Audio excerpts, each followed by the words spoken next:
Okay, so we've decided we're going to go live, because why the hell wouldn't you go live when it's 9 minutes past and we've got literally nothing to lose? But I'm expecting Barry to come back into Zoom shortly. He may or may not have sound issues when he comes back, so we will see. Anyway, I'm going to give him another link. Oh, it's not there yet, so he must be still rebooting. In the meantime, we can talk about where we are in DAGDAGIEL. Sadly, Jordan will not be with us today. Sean might be joining us later. And overall, it looks like we have two stable players. I say stable in the loosest of terms. So yeah, welcome guys, and thanks for coming and watching our little show. So Avery, do you recall? Why don't you tell us about, first of all, Feralt? Tell us about Feralt. Where is that Um, right now? so basically the short story is Ferlt is an alchemist artificer. He has a level of wizard because the master he trained under was a magical researcher, and that's how he has artificer abilities in this setting because I mean artificers exist in Sidariel, but they're not nearly as common as other classes such as wizards. Right. Um, Basically, his master died under mysterious circumstances a few years before the campaign takes place. And yeah, he's just been kind of making his way through the world since then. He does have something his master left him that he's trying to decipher, but the campaign hasn't really touched on that. Right. Well, that's fair enough. Okay, so Vespera, where are you at right now? Where am I at? Yeah, what's Vespera thinking about? What's on her mind? What's part of her agenda? Oh, well, her main concern is that there are members of her Druid circle that are contemplating leaving for the Barrackyle. Now, she believes that that isn't the case, but she's also not going to abandon the fact that it was put in her mind. Right. So she's going to do something about it. She's going to ask everyone. But currently, we were doing something for Rokan. We were looking for the little girl and her mom. Right. Fair enough. Incidentally, I have been considering, on a side note, just on a D&D side note, the idea that instead of like having an alignment, one should have an agenda, and then one can just keep track of one's continually growing tree of agenda items. And this is far more useful because then you can relate to what your context is. Anyway, so you guys, obviously today is going to be in a bit of an anomaly of a story because we don't have everybody here, and so this will be a little side quest.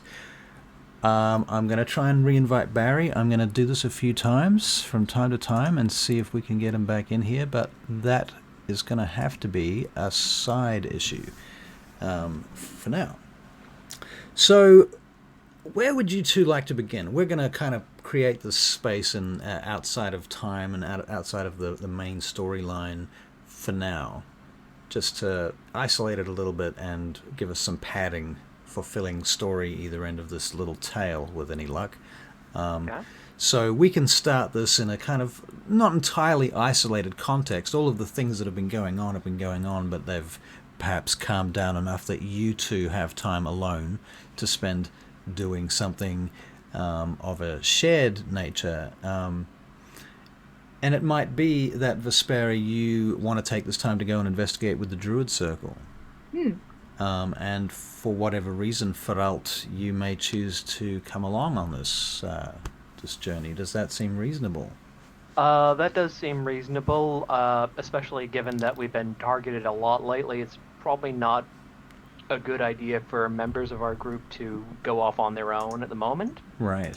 One additional thing, if we get time, one idea I had is Ferlt is getting kind of tired of living out of inns and wants to find a more permanent place, ideally somewhere where with a workbench so he can actually do a bit of research or making things or working on things. Right. Well, the most obvious thing to do in the city would be to make some kind of alignment with one of the houses.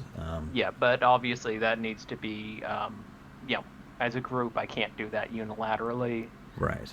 And I mean, yeah, that's the most obvious thing, but it's not necessarily the only option. Like, Well, perhaps, Feralt, you can make an intelligence check Okay. for me. He is a smart fellow, probably smarter Yeah. than either of us combined. Or Well, maybe not yeah, you, but I don't know. at least me. Drazan might have some ideas as well next time we talk to him, Right.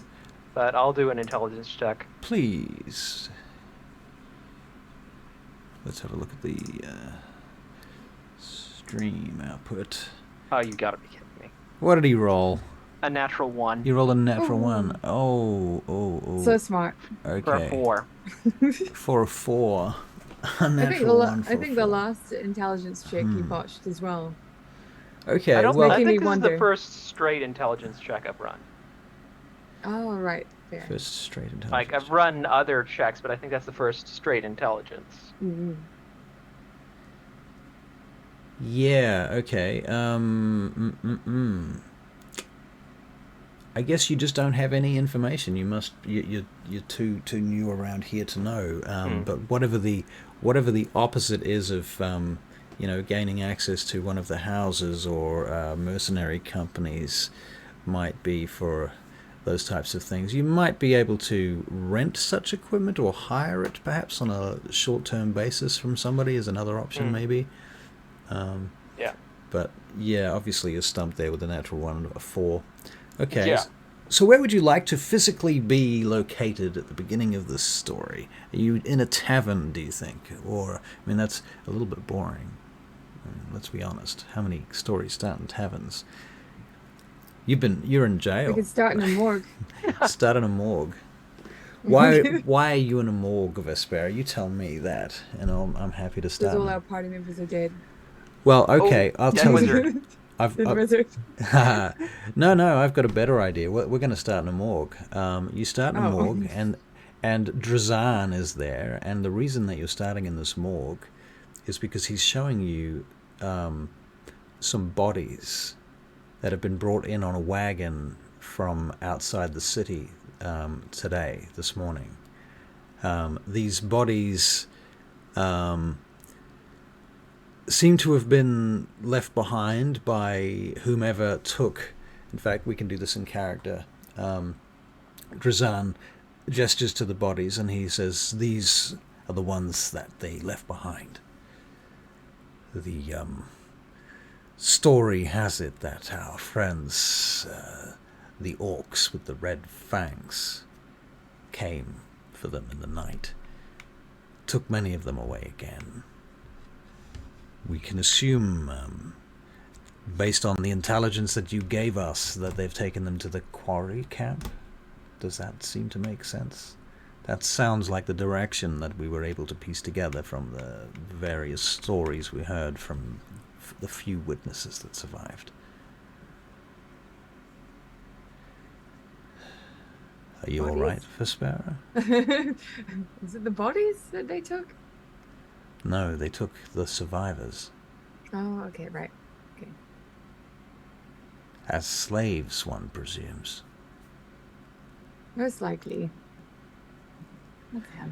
So, right. thusly, I request that you investigate if you can, because one story has it that the fur cloak you were looking for the other day, your friend Rokan, may be among them. Well, I thought that they borrowed money in order to take a trip away from here. Well, one can hope. Just Okay, because right. they were... Just because they got the money doesn't mean they got away successfully. And also, That's just true. because someone was spotted with the fur doesn't mean it was the girl. All right. I guess we should go back to the quarry. Feralt, do you believe that we can do this on our own? I believe engaging with them might be difficult, but we could certainly do some reconnaissance.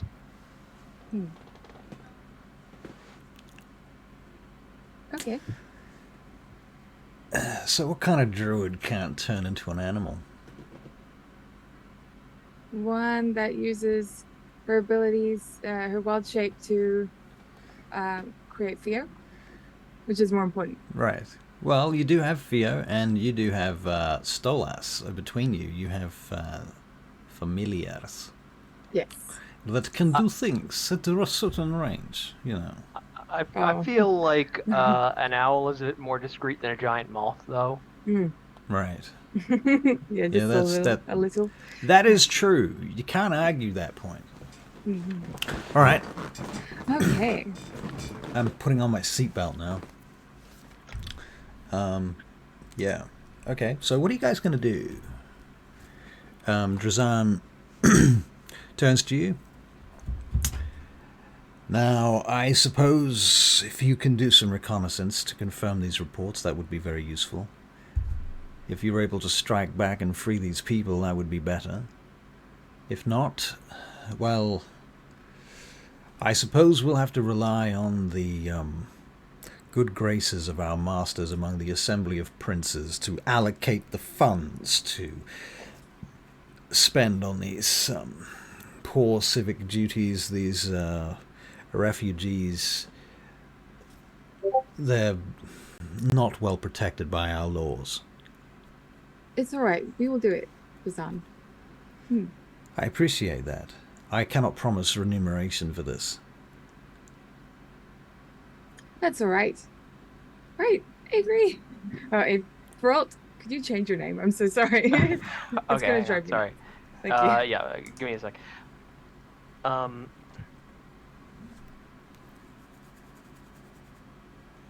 Yeah. Sorry, just changing my name.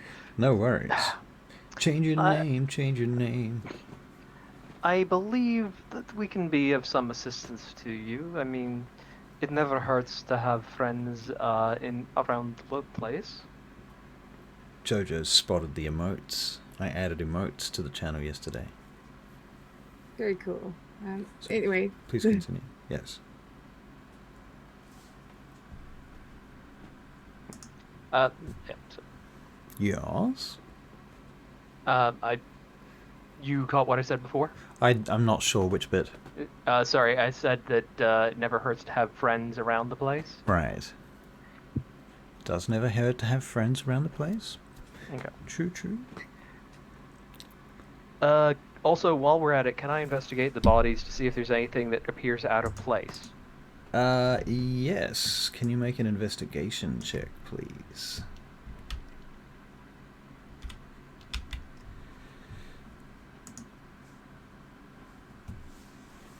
Well, that's the opposite of the last roll. I got a natural 20, plus 5 for 25. Plus 5 for 25.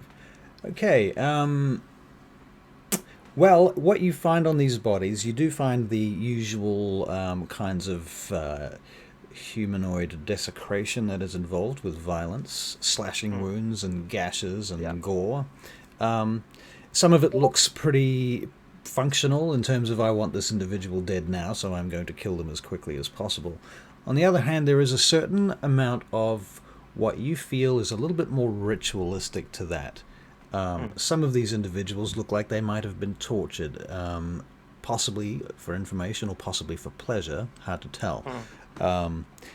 Given that you believe this was probably done or performed by the Red Fangs of Shargas, you would suspect there's a certain amount of cruelty involved with what's been done here.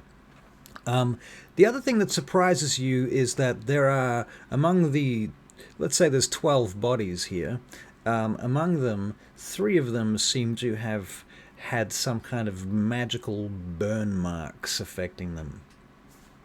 Okay. Which so is a little bit harder to relay explain. all of this to Drazan just trying to get a read of how much of this he's aware of. Right. He says, I was concerned about that. I had noticed these particular markings and these patternings around the face. This looks like a burn, but it is not any burn I have seen before. The flesh seems to have melted smoothly. It appears to be magical in nature. Yes.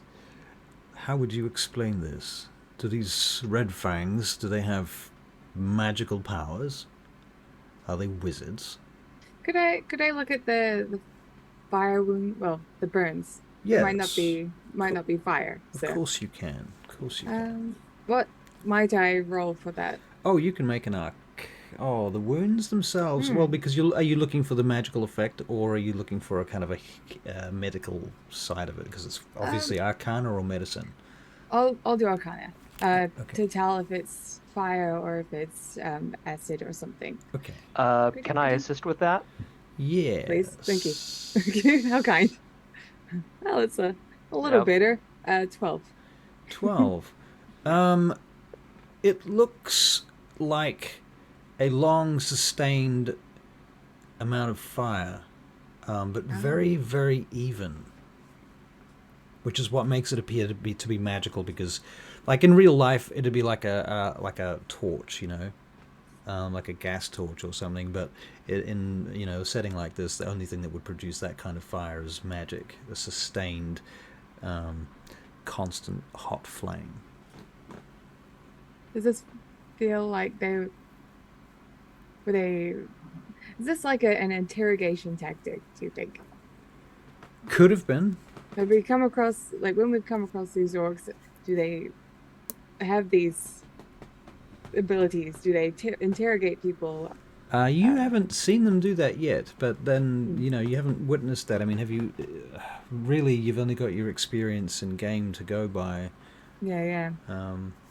You haven't Okay. seen that outright. You wouldn't put it past them. What I can say, in fact, why don't you both make history checks, and then I'll tell you what I can say and what I can't say, because that would defy the point otherwise, wouldn't it? Yes. 7. 8-7. Well, can't say much on that account. I got an 11. An 11 for Alt's a little bit better. Okay, for Alt, what I can say, and you will have noticed this, does make sense. Some of them, if not the actual red fangs themselves, seem to be a type of cleric, if anything. Like they seem to have anti-divine powers, if you will. So yeah. I did have an inkling it would be something like that. Right, they are spellcasters. The Red Fangs themselves are spellcasters. They're cultists of the Red Fang clan. Yeah. Yeah. Okay, Yes. so I guess jumping back into character then. Yes, please. So, just speaking to Drazan, Yes. they don't seem like wizards to me, but it could be some kind of divine magic. Well, whenever we've encountered them, they are kind of clerical. Clerical. Drazan. They're like clerics, like me. Drazan runs his finger along the burn marks on the side of this little girl's face and turns to you. He says, "This does not seem divine to me." Not all divine magic is good. He turns to you. He says, "I do not understand. What do you mean, not all divine magic? If it is divine, surely it is divinity." The orcs have a it's a cult, which means that they believe in some other being. I think it was Yurtris, and if they are clerics, they could pray to them, to Yurtris, who apparently is a death god. But are these not two separate gods? We have heard of Yurtris, and we have heard of these red fangs of, did you tell me, Shargas? Shargas. They're two separate cults. That's true, but it's very similar. Like, if clerics can worship evil deities. I see. And cause evil. One might think that there might be a different word than divinity, though. You know what I mean?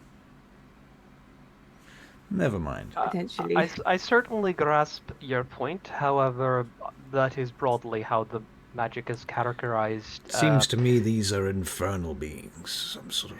I believe, from personal experience, I believe infernal is a separate category again. I see. Well, you would have known more about these things than I would, I imagine. That's why you've been employed by Balin. Mm. I will tell you this. Yes. Infernal magic is not something you want to come across from what I've heard. Well, that is good to know. These Barakyle wizards wouldn't be performing that sort of magic, would they? It doesn't appear to me. B might know more, but it doesn't really seem like the kind of thing they would do. Out of game for a moment. While you're saying this, can you make a intelligence check, an investigation check? This is a retrospective kind of what would you know and what would you make of it kind of a check. Sorry, what check again? Just investigation. Okay. Retro investigation in this case. So you're rolling a 6 with another natural 1. Yeah, I don't. It's like I'm trying a new tablet, and it's like it is not rolling smoothly. You're pretty sure that quasits are fae.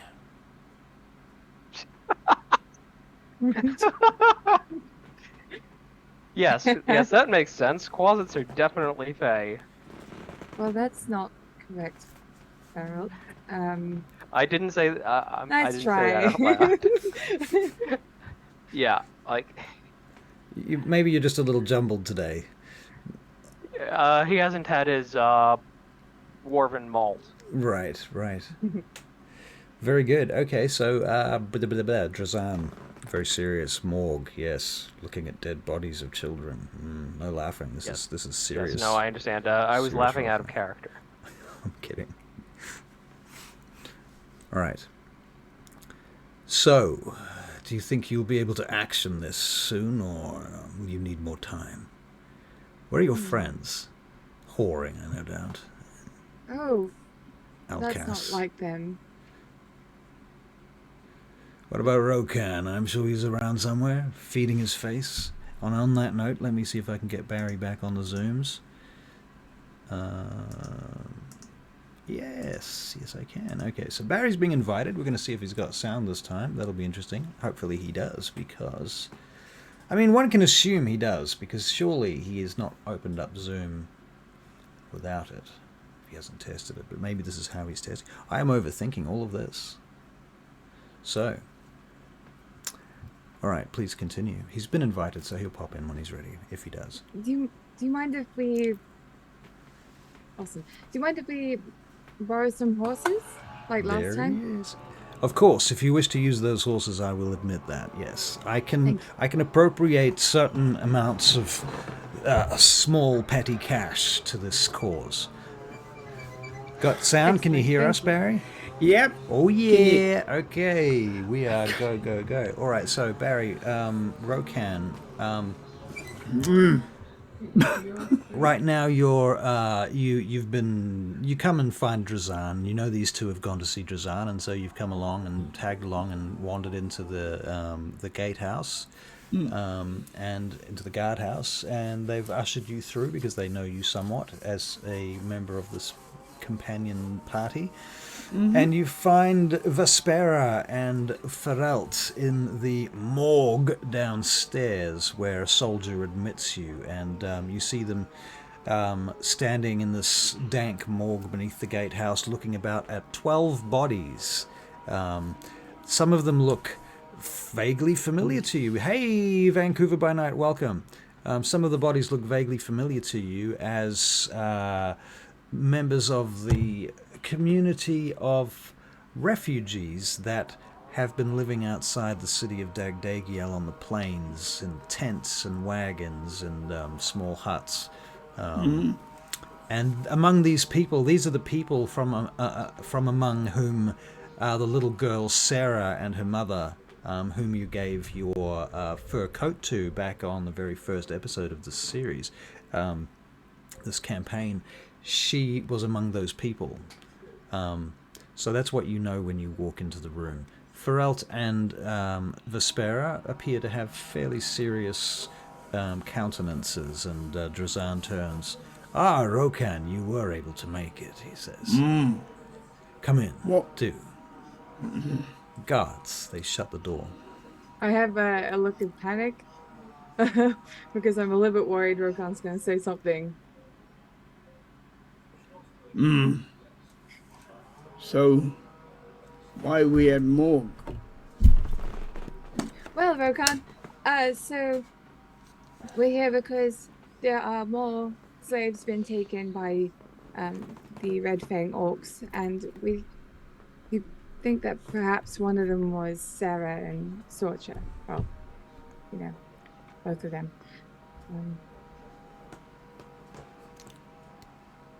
So we're going to go, and we're going to find them.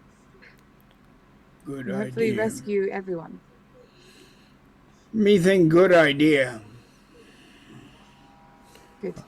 All right. So then, I don't suppose any of your other companions will be joining you. Not yet. We don't know. I don't know. Well, good luck then. As I say, unfortunately, Rokan, our funds are very limited in this. This is just, we have enough to give you horses. Please bring them back. If you can. We will. We Good will luck. bring them back. These people do not fall under the jurisdiction of the laws of DAGDAGIEL. They are in your hands. Thank you. And they open up the doors and let you out and show you back out onto the street.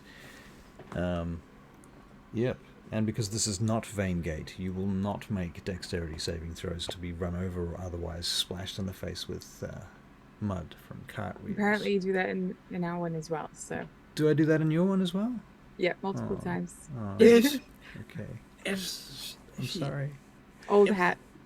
Old hat. Yes. It's not. I old remember hat. it. It's like Ridley Scott putting fans in all his movies. It's like this is auteur theory. Look it up. I don't know. People these days, kids these days. All right. So where do you go? Where do you go? Where do you go? You're on the street outside of the guardhouse in Well, DAGDAGIEL. I think we should have a rest first. Have a bit of a rest. Okay. So we leave refreshed. Okay. So you. We're little person. What? What? We're a scared little person. Scared little person. Mm. Oh, B. B. Yeah. She's currently not here. Ah. Mm. All right. Okay. We go now. Yes. Let's go back to the Bumbling Pig. We'll have a rest, and then tomorrow we'll leave bright and early. All right, so you head through the city to the Rumbling Pig, and as you arrive, you hear the 10th bell strike in the morning, ringing out across the rooftops of the city. The birds flock away as the bell rings from the nearby tower across the market square. You move between the cloaks and the clothes and the various hangings in the market, and you can make perception checks as you go, please. There's only 10 bells in the morning, because if that's the case, we might as well just go. Well, Okay. you said you wanted Well, to have ju- a rest. I don't know if you needed a long rest or something. Well, Yeah, at the end of the last session, we had done some combat and we hadn't had a long rest. So can we just say we've had a long rest then? Absolutely, I think that is totally fair, especially Excellent. seeing as we said this was a kind of isolated adventure between things because of absences, not finger pointing at anyone. Absences Hey. that do not make the heart grow fonder. No, I think we that's should absinthe. we should make this part of the main thing personally. Well, it is part of the main story. I mean, it's Because just Jordan's going to be hard to get the best of times, but we're it's off task right now. it'll definitely be called canon. Don't worry. But did Rich Man not say that they caught boat? I know, right? I mentioned that earlier, but apparently we're just going to find out. We're going to go there, we're going to rescue the slaves, and hopefully they aren't there. Hopefully. Okay. Anyway. All right, so at this point, we shall recall that we each have a missive in a bottle or a tube, a scroll case. Each of you has one of these that will allow you access in and out of the city and demand a certain respect from the guards. You know, don't abuse it, is the advice Drazan gives you on parting with it. And thusly, you are in the streets and markets. Heading either to a tavern or to the gates. That's up to you. Sorry, I'm going to do a berry check. A berry you check. guys decide that. Yeah, I would have but not a berry used all my check. spells on berries beforehand. So. Well, we've technically had the rest, right? So Yes. yeah, we should get on with it. Yeah, don't you think so? Guys and girls and persons. Yeah. Yes, we'll get on with it. We'll hit the road. All right. But the berry count is important to Rokan. That is. So he'll be lining up. And Rokan, I'm going to make your perception check for you. Yeah. Oh, and that's a natural one. Oh, Okay. Oh, right, you want us to make a perception check, so I got distracted. too busy That's all right. concentrating on berries. Perception? Yep, perception. Okay. Well, I got 23. Oh, 23. I got a 19. The two of you, as you're moving through the city towards the gate on the way out of the city, you both notice this cart mysteriously flip over. This, cart, I mean to say crate. It flips off the back of a cart, and apples and oranges go pouring out across the street just behind you. It just seems like a strange occurrence. There didn't seem to be anything there. The last time this happened, it was one of those familiar creatures. The little You mean closets? closets, yes. You wouldn't happen to know a spell that lets you see invisible creatures, would you? No, I don't. I'm sorry. However, I'm going to pick up some dirt and just like fling it in the area. Okay. All the people around you in the city? Avoiding them. Avoiding It's not like them. I could hit them anyway. You know, it's dirt. So It's now she's brought it to true. my attention. you could do it Can like I- max 5 feet potentially. Yeah. Would you like to make a acrobatics check? Sleight of hand. Sleight of hand. This is a sleight of hand check. Now she's 18. brought it to my attention. 18. Can I see if Yeah. there are tracks showing up on the ground? Well, there's dozens of tracks because you're in the city. No, I mean something that should be. Oh, okay. Yeah, you can make that check. And yeah. she was making a sleight of hand check, 18. And what were you trying to do? I'm trying to see if we can spot a little Closet. closet by throwing dirt. Throwing dirt in the air, Yeah. right? And you rolled an 18. Yes. Okay. Yeah, for a moment there, you see the outline of something shimmering standing on a crate, having just pushed one of the crates off the back of this cart. The wagon has come to a stop, and the owner of the wagon has jumped off and is walking around the side of the wagon. "Oh my God, what's going on now?" he says, walking around. "How did this happen? That boy, I'm going to have to give him a good strapping when I get back. How did he put these on here so loosely? Didn't even tie them on. Oh, gods." He goes back and starts picking up apples, and various other people start coming over and putting apples in, and the dust on the closet disappears. Well, Okay. I think I would have used that time to It have stands there going, done something, all right, what do such you do? as a sacred flame. Are you going to go straight sacred flame the closet? Yeah. I mean, is that a good idea to do that while I'm- you're surrounded by people? Or attack him with my bonk stick. Yeah, you know what? I'll do that. Yeah? I don't have Shillelagh on. Yeah, I'm gonna do it. All right. I'm gonna attempt to hit him You're with my attempt bonk to hit stick. him All right, you're going to do that. Okay, that sounds fair. Let me just manage this encounter momentarily. Okay. And okay, and in a second we're going to roll for initiative, but in a second, hold the line. Okay. Okay, now you can roll for initiative. And Barry, I'm going to roll for you. Almost got that natural one. Dang. Rokan initiative is +3 for you, and you rolled a 16, so it's a 19 for initiative for Rokan. Rokan, you're going to be high up on the initiative tracker. Ferelt, what did you get for initiative? 18. Oof. Yep. Okay, nice. Oop, I did not mean to roll that again. I hit the wrong button. Oh. All right, so as you go to do your thing, Vespera, a different Quasit, much closer to you, standing at sort of head height, hanging onto a wooden pole next to a vendor, pops its head out, becomes non-invisible, basically appears in front of you, and uses its scare power at you. And you will need to make a DC 10 Wisdom saving throw, please. 15. No worries. Okay, so it pops out, screams at you, and what? You stab it in the face? Yeah. Okay, so do you make the attack on this creature or your original target? I'm actually gonna. My intent was to attack the original target, All right, so go I'm through gonna do with that. All right, so Really, it's making.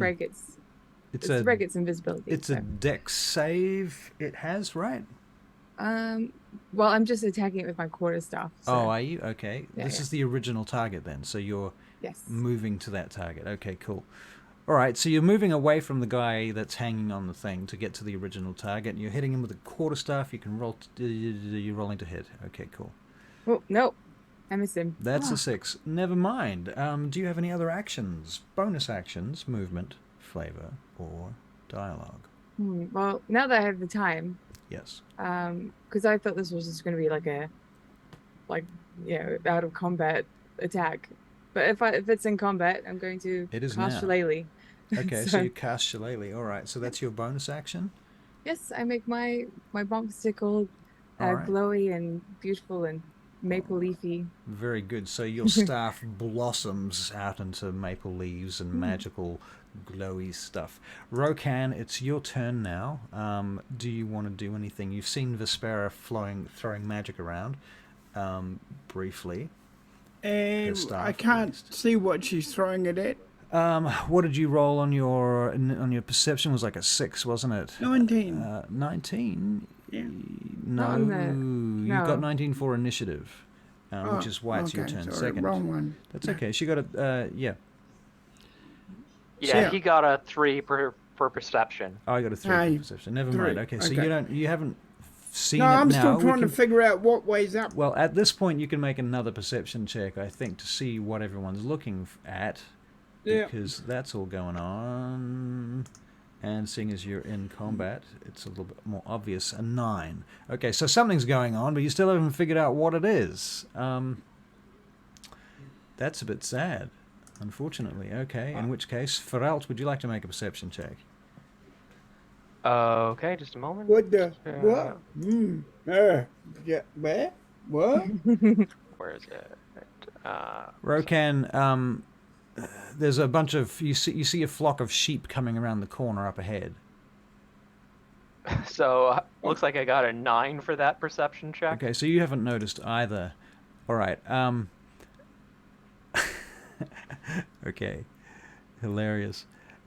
Are any of you moving? Are you still walking? Well, I'm not. You're not. So you've frozen. Okay, that makes sense. Okay, so at that point, a third Quasit leaps onto Vespera's head from above. It is trying to claw you. Would he be able to? Shouldn't he make some sort of a check to hop on me? He's making an attack roll. to hop on you. He's invisible. Okay. He gets a chance to do it. I mean, I'll make an acrobatics check. If he succeeds, he gets advantage. If he fails, he gets disadvantage, just like everybody else. He already has advantage. He's invisible. Well, that's right. So that pretty much sums it up. So I don't need to really. And he rolls an 18 to hit you. So oh yeah. that's your AC. Okay, so you take straight off the bat 6 points of piercing damage, and you need to make a Constitution saving throw. Oh, hold on. I haven't even rested. 1 sec. And long rest. as this is happening, people around you are shouting and pointing and screaming, and the crowd is parting like the Red Sea. Constitution. Your blood runs into a puddle, 17. causing it to turn red. On Get the off me! ground. Get off me! 17. Okay, so you do not take any poison damage. Excellent. And you will need to make another Wisdom DC 10 save. Okay.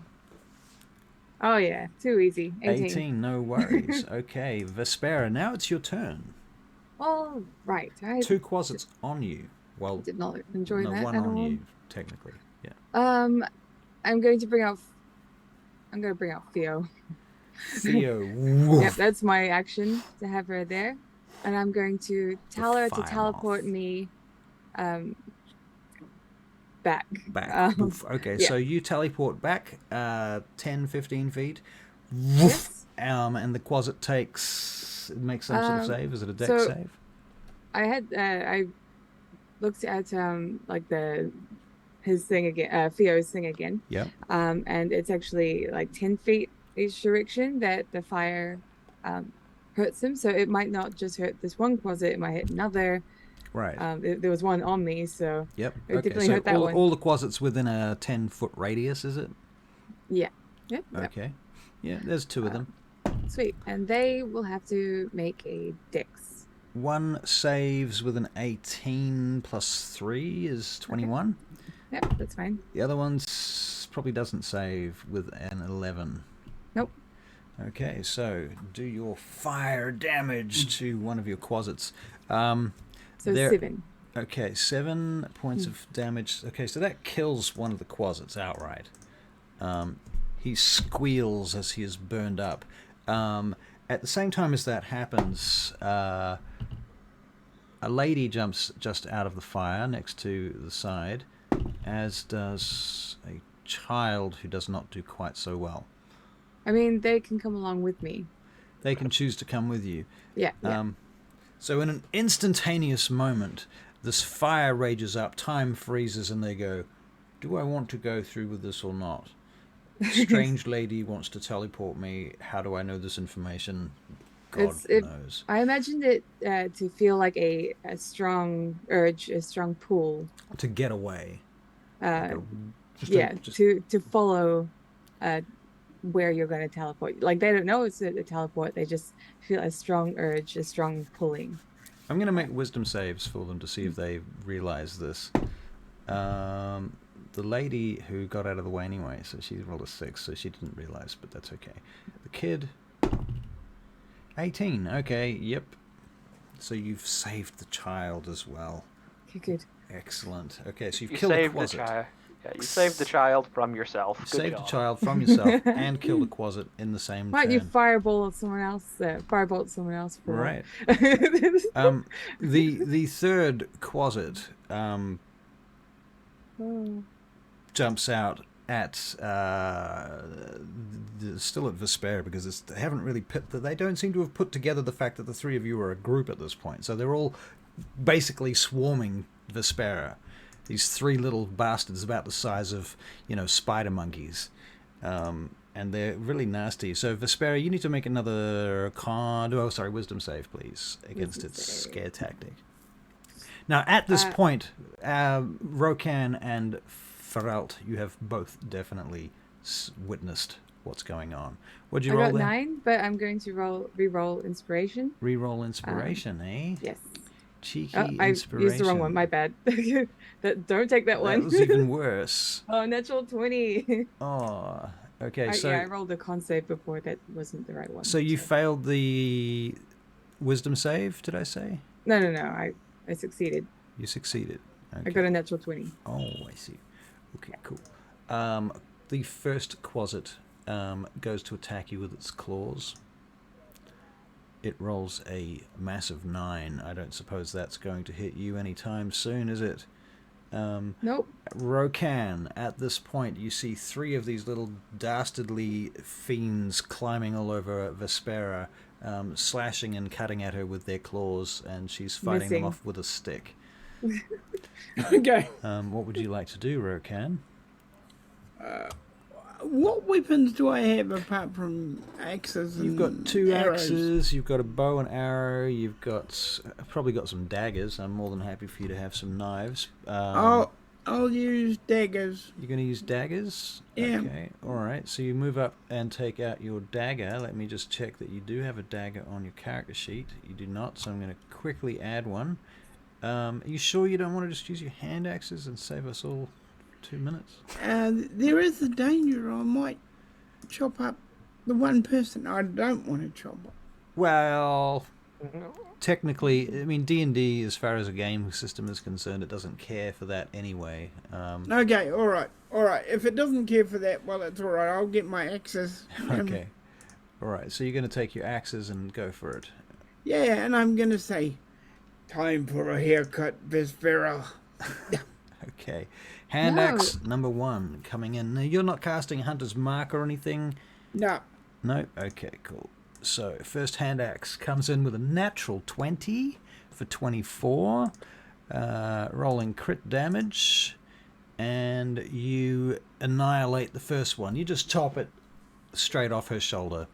You cleave it to the ground in one thwack with your hand axe, Rokan, slaying it.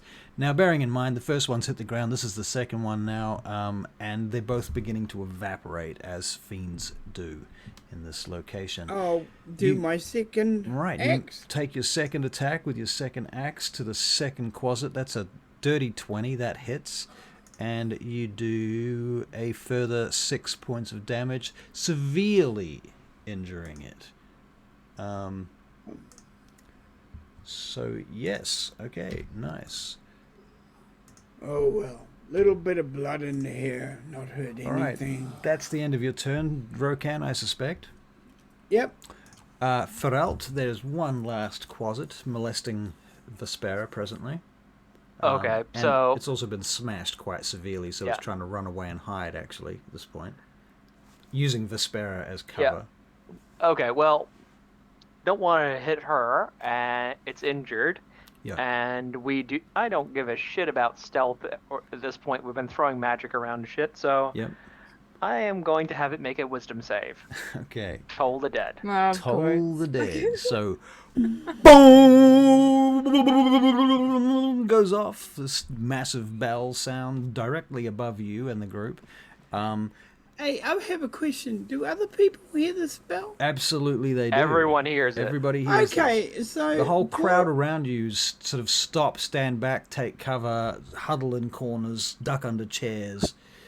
Right? Well, it gets them out of the way of any possible remaining quasits, because there could be more that we haven't seen. That is true. Rokan keeps looking around because he keeps hearing this bloody bell. Hearing the bell? Yeah. Oh, this quasit rolls a natural 20 on its wisdom save. Ooh. Oh. Ooh. Okay, so that's your that's your action, right? Yeah, I don't have a bonus action, but I just call it since before I decided that I thought they were fey, I just call it a fey little shit. Okay. The quasit stands there with one foot in a puddle and the other foot on a large paving stone. It looks up to you from the cobbles and looks up at the sky and the sound of this bell, and just puts his hands up on his ears as the bell goes off. But he seems to have covered his ears, and that seems to have saved him. The next quasit is dead. It's Vespera's turn. Okay. Cool. I am going to hit him with my staff. That's going to be my first roll. Okay. Ooh. Roll to hit with your staff, please. All right. So I do have Shillelagh this time. Oh, a natural 20. A natural 20 for double damage. Well, this closet has precisely 1 hit point. Let's see how hard I so hit him anyway. How how many levels worth of closet did you kill? All right, let's see.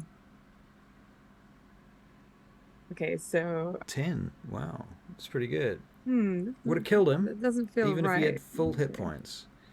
That's straight. I don't think it doubled. It does say crit though. Yeah, it doubled the damage. It's doubled. It's rolled 2d8 instead of Right. 1d8, or is it supposed to be higher than that? Anyway. Okay, so okay, the 3 right. closets that you have been accosted by now have been slain. You can make perception checks if you like.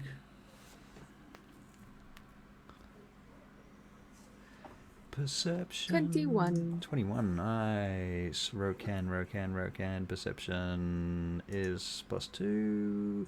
16 for an 18. Okay. Rokan, Vespera, Ferelt, what did you get? 4. 4. Okay. Well, obviously Ferelt he's watching these demons, these fiends dissolving on the floor into green acid and vaporizing off into the sky, along with half the other population who is standing around right now on the street. Rokan, however, and Vespera, you notice this flapping sound from nearby as a hawk flies up from a nearby window. I'm going to shoot it. Flies up into the sky as fast as it can. So you quickly unswing your bow, knock an arrow, fire. Are you going to mark it or anything? You're just going to shoot it down. I'm just going to shoot it. All right, cool. So Rokan's to hit with your longbow +1. You're +6 to hit. You rolled a 15 to hit. That hits. That hits a hawk, and this is a D8 +6 piercing damage. You rolled for 9. You kill that hawk well dead, and it comes dropping back down and lands at the front of an alleyway. Next to a salt vendor who looks across at the hawk and kind of gulps as it lands there. A few seconds later, there's a kid running out from the alley to grab it. Then it begins to dissolve. That's what I wanted. The child arrives as it begins to smoke and vapor comes off it. And the salt vendor's like, yeah, no, don't do that. And so that's ensuing over there. What are you guys doing presently? I'm pulling up my hood, tucking Theo into my, the drapey parts of my hood, and I'm going to wander on, avoid this whole mess. All right, so wandering on and avoiding this whole mess, you get to the gates and consequently find your way out onto the main road beyond the bridge, or the final bridge. And now you're out where the refugee camps are, essentially. And looking around, making another perception check at this point. Rokan, yours is coming up. Oh, I was so close. Oh, not bad. 17 for Rokan. Was that a 6 for Ferelt? Yeah, he's not very observant today. And a 7 for Vespera. Mm-hmm.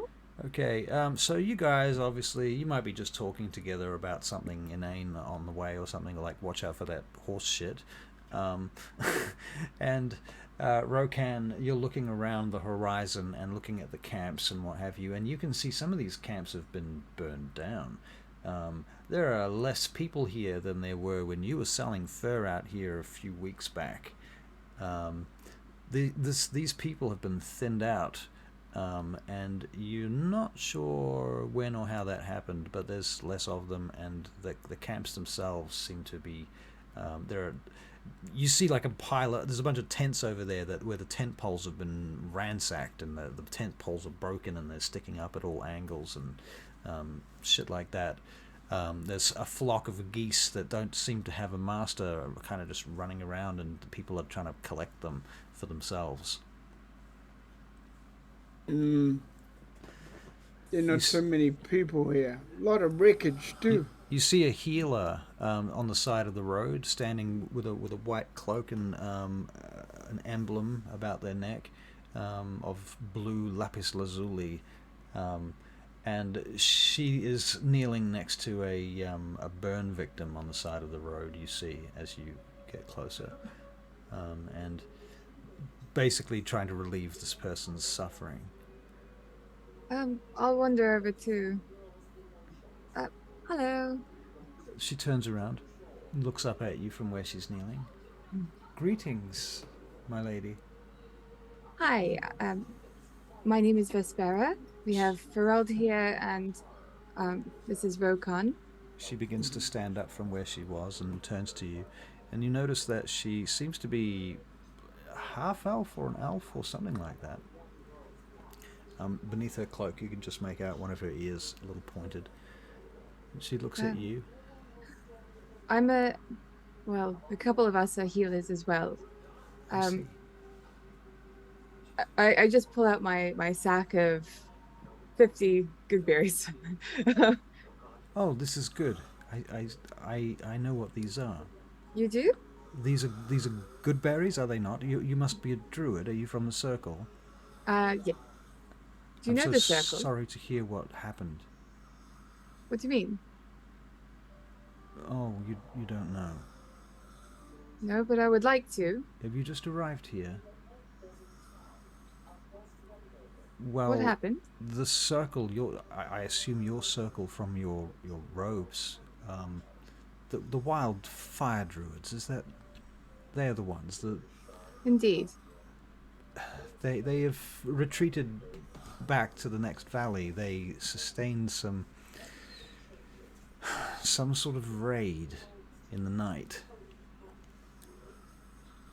Oh. Well, I have to go Some of find their them.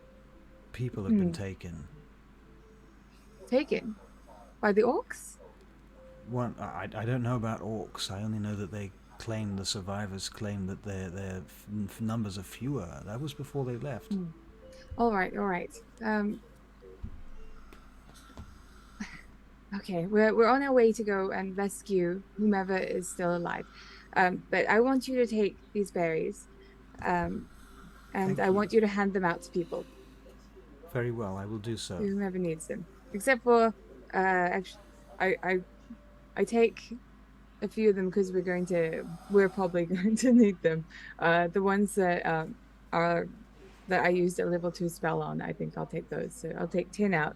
The rest of them can go towards everyone else. So that's 40 good berries still. Wow. Okay. Yeah. Was that like 160 hit points or something? Okay, Yeah, cool. it's a lot. So She stands before you and raises her hand to her forehead, and she says, "Love, light, liberty, and life." And she goes back to her work, healing. right. Now, you guys continue along the road heading towards the quarry. At some point we pick up the horses as well. So I would assume you did that before you left the city, yeah. So you're on Yeah. horses as you left the gate. Yeah. Yeah. Okay. Yeah. So clippity clop, you're on horses riding out of DAGDAGIEL away from the city, leaving it in the background behind you. As you travel around this way, you do have to go across a major bridge that cuts across a gorge or crosses a gorge, in which a river has cut through the gorge, is what I originally was trying to say.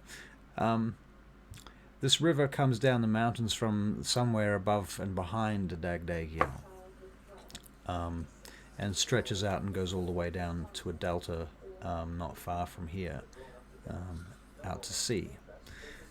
In any case, you cross this bridge and you head up and around into some foothills, the lower side of, on the other side of the mountain, from DAGDAGIEL, so it's now out of sight. And you've been traveling for maybe an hour to an hour and a half.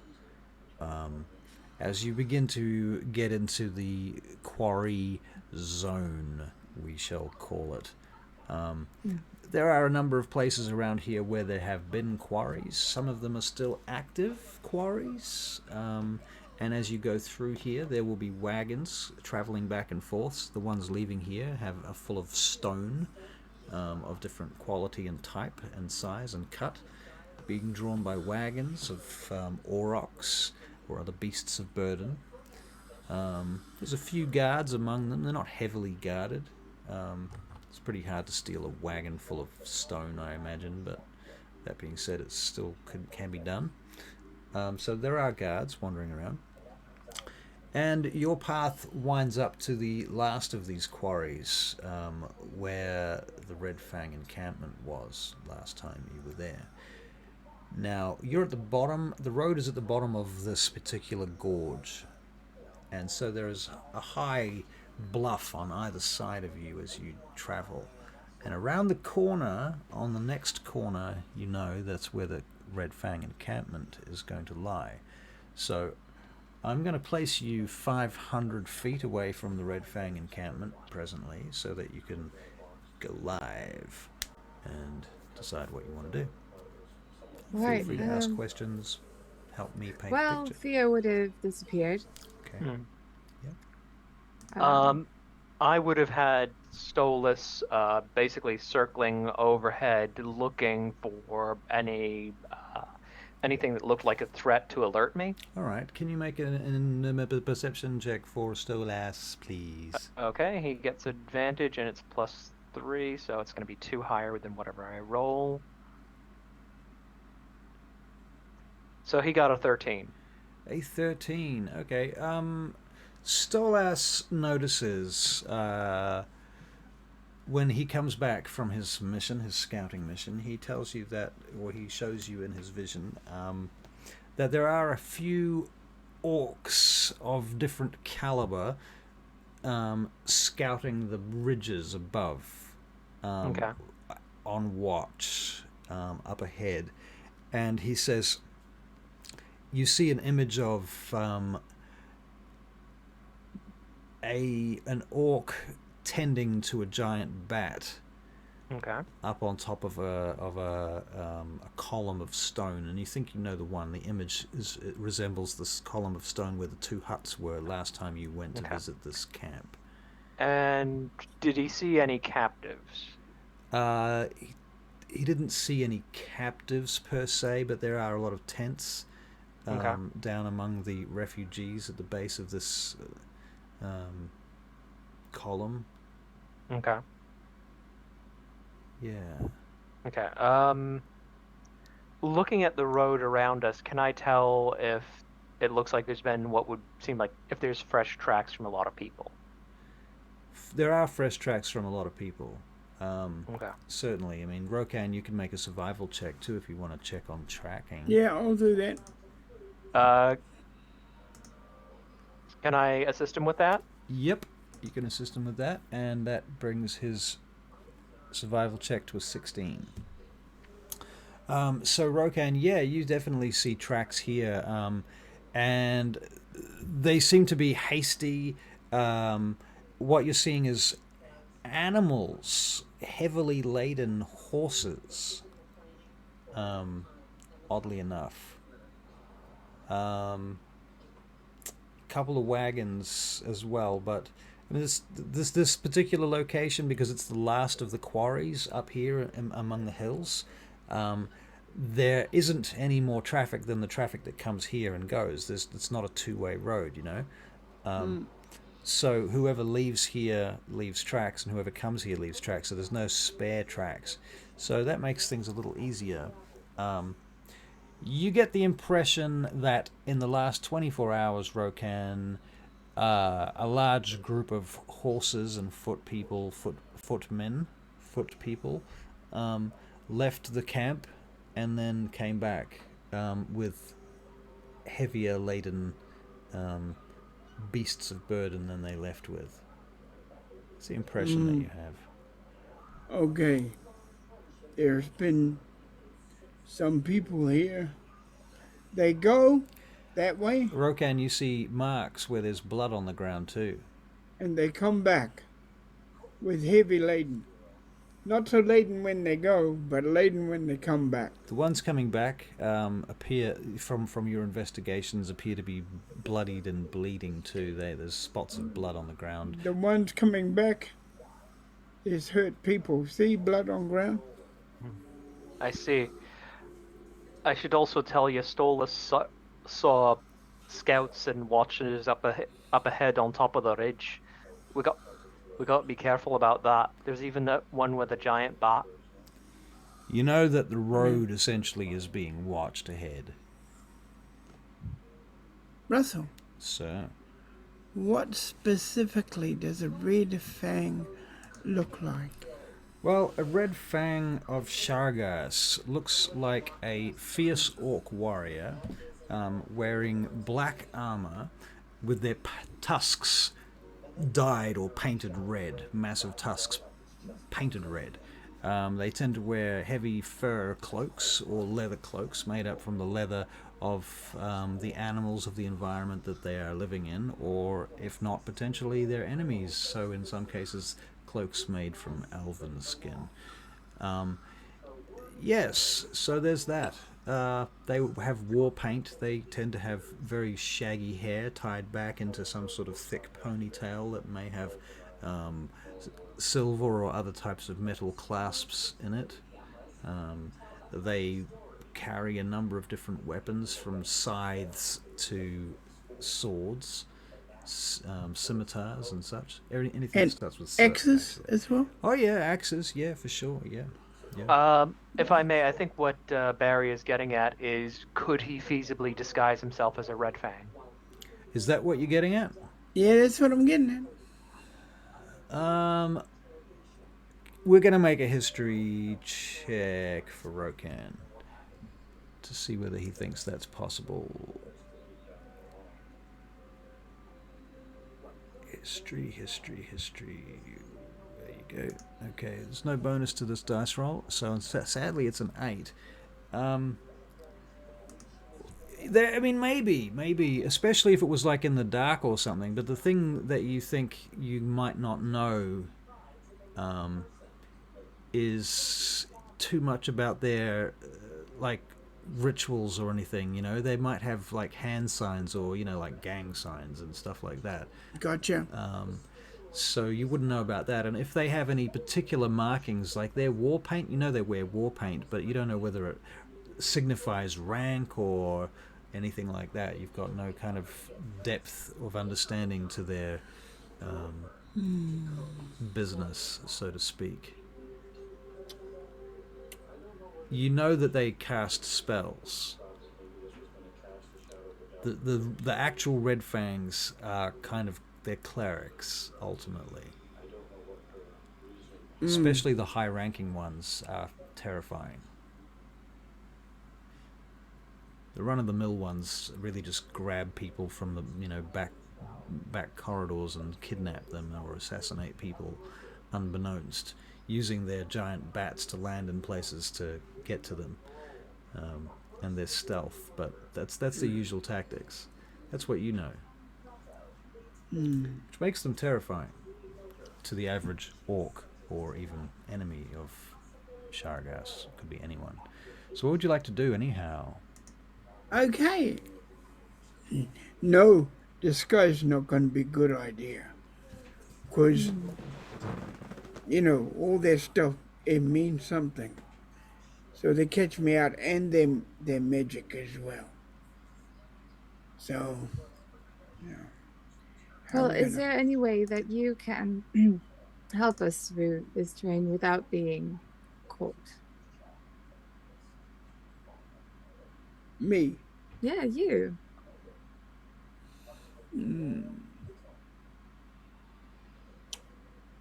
I can even try and help you if you want.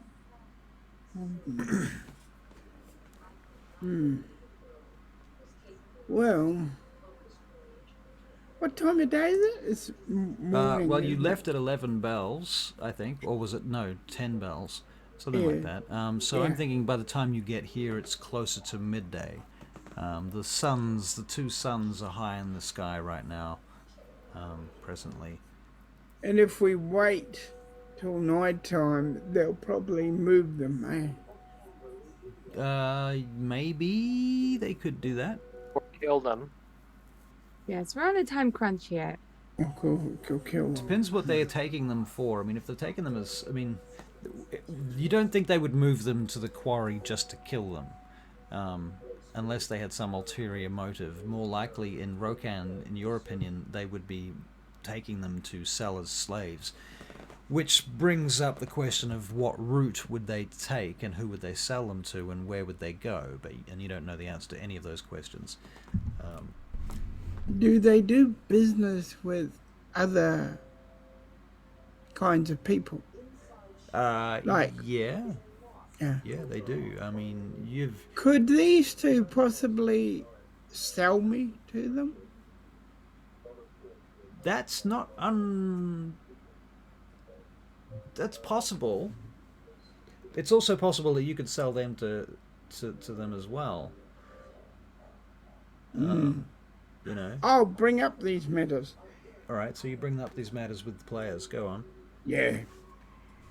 There is one thing. I'm sorry, I can't see you. No. It's the bush. Can't get the bush. Anyway. That damn bush. Anyway. If I take you over and sell you as slaves, that'll at least get us closer to them. And we can find out more. And you can find out more while you're slaves. You see? It might work. But, like... What do you think? At one point, didn't they want you? There's a danger of you being recognized. You could give them me. I am a high price after all.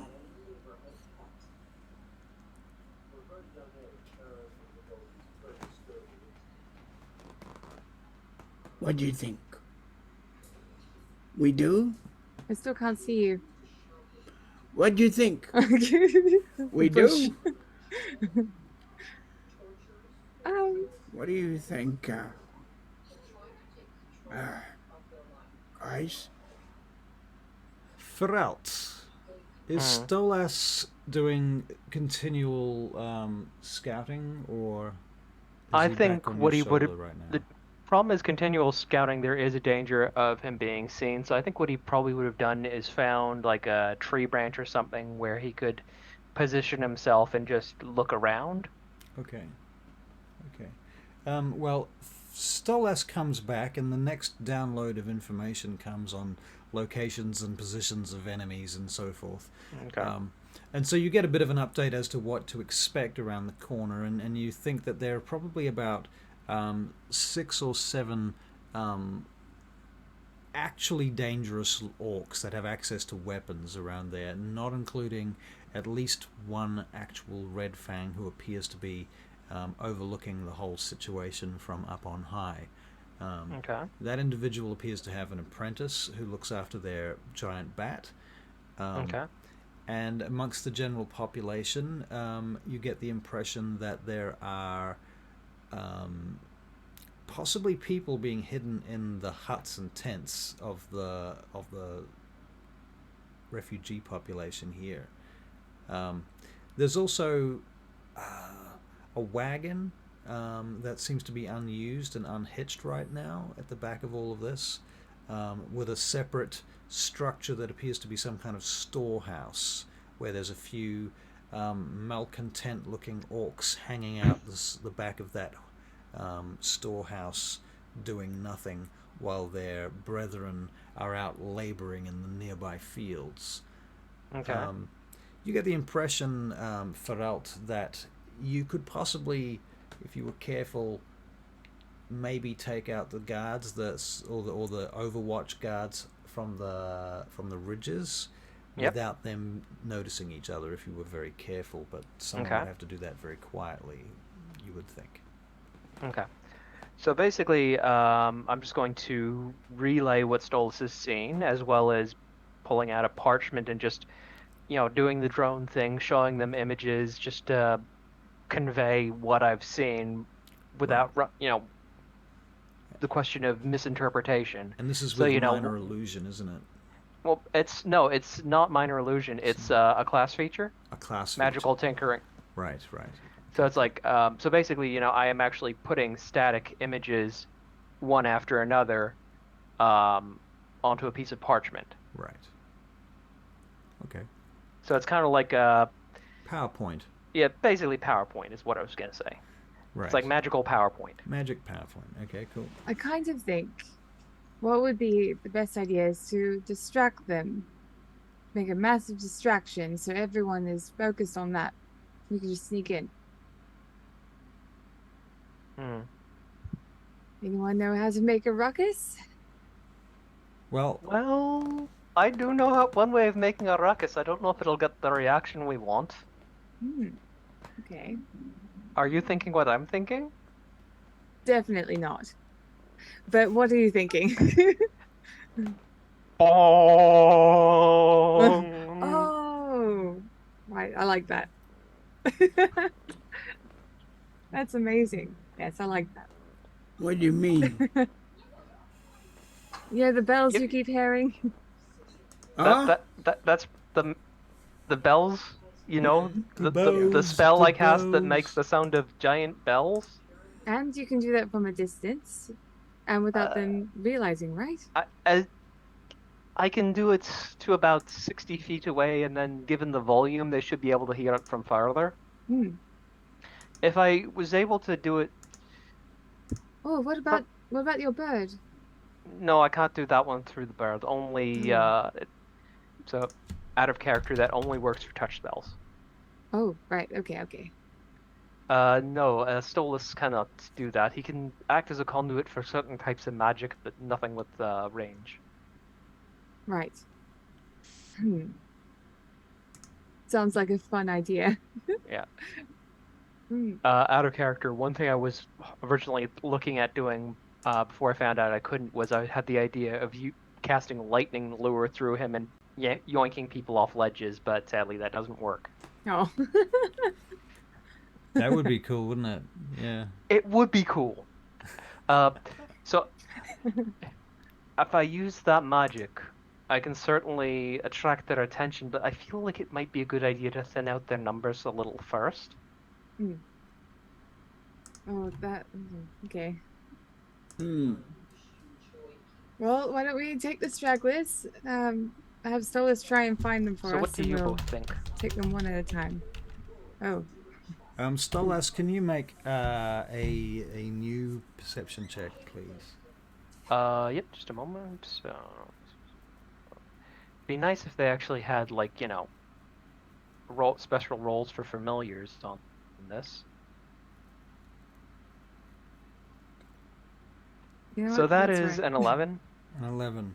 So Stolas comes back and his last report, apparently he didn't see much, but on his way back here he noticed a second giant bat landing. He circled one more time at a distance just to get a little bit more of a look at this. Some figure got off that giant bat, and then that giant bat flew away by itself. Interesting. There may have been another rider on the bat, but one figure got off the bat regardless.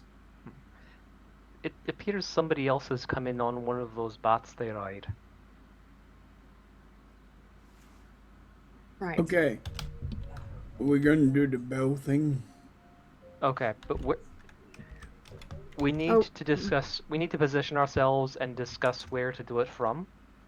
Do you have? Is there like on the map that you've drawn? Have you found out where everyone is kept? I don't know exactly where they are. Stolas couldn't see anyone, but I believe they're probably in these tents. So if you are on Roll20, I do have the map up there that we used for the Red Fang camp last time. That is a piece of this puzzle, not the whole thing. Okay. But we can use it if we need to. I'm intending to try and stick to Theatre of the Mind where I can, and if it becomes untenable, then we will bring out the maps. Okay. Okay. So, please, do continue. So how do we want to do this? How do we want to position ourselves? Is there Is there out of character? Is there somewhere we can tie up the horses where they won't be seen? Can you make a investigation check? Oh, for that. I'll help. 13. 13. Does Uh, anyone? I'll help you. Okay, so so she's advantage? going to help you. Yes, advantage. 17. 17. Yeah. Yes, there is a little bit of a walkie off to the side. 10-minute kind of detour. Okay. But it takes you out on basically one of the previous quarries Okay. on the way back towards DAGDAGIEL. And yes, so there's a building, a structure, a wooden structure that still exists that seems to be pretty much abandoned there. You have to chase a couple of wild dogs away, but that doesn't seem to be a problem. Okay. And you put the horses there and you tie them up behind the structure so nobody even knows that they're there. Okay. And then you return to your position 10 minutes later, and... Okay. So, I believe since I can cast the spell, so from hiding, they'll hear the spell, but if I'm lucky, they won't see me. So do we want to stick together, or do you want me to try and draw them away? I kind of think that this might not work the way we want it to. Like, Okay. yes, it will cause a distraction, and everyone will be all alert, but it's not a natural occurrence, so they'll immediately think that there's something amiss.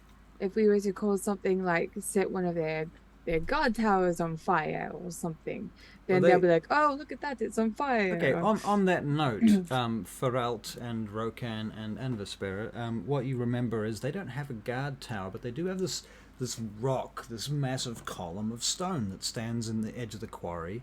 It's separate from everything else. It's about 60 feet high, and it has 2 tents on top of it. And that's where they keep their bats.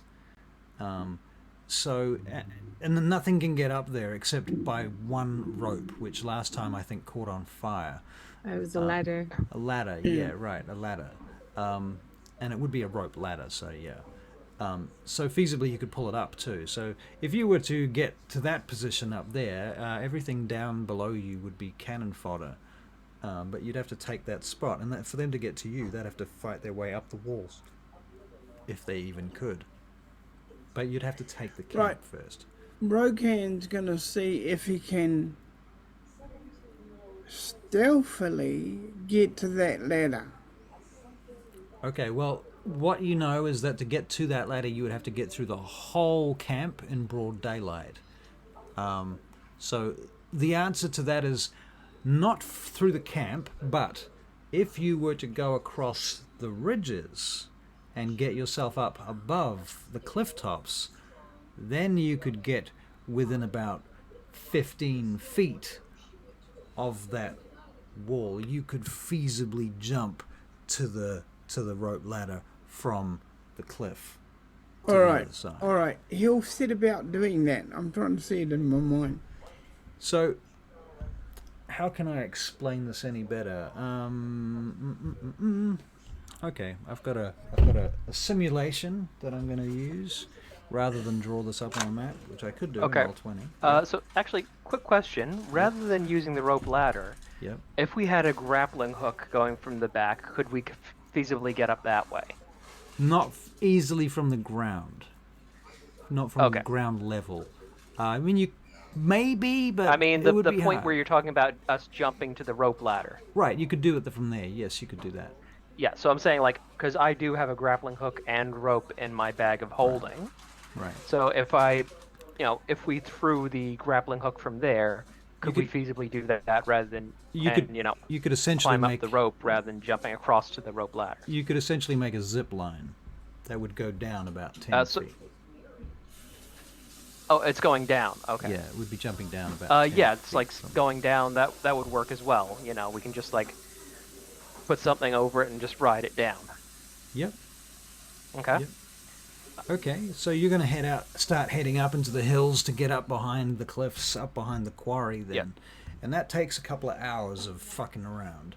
Yeah. But still, it's possible and feasible, and you can make a... one of you is going to make a stealth roll. I think it's going to be Barry because he's the ranger. You guys can help him to give him advantage. Yep. So, Barry, I'm going to make a stealth roll for you.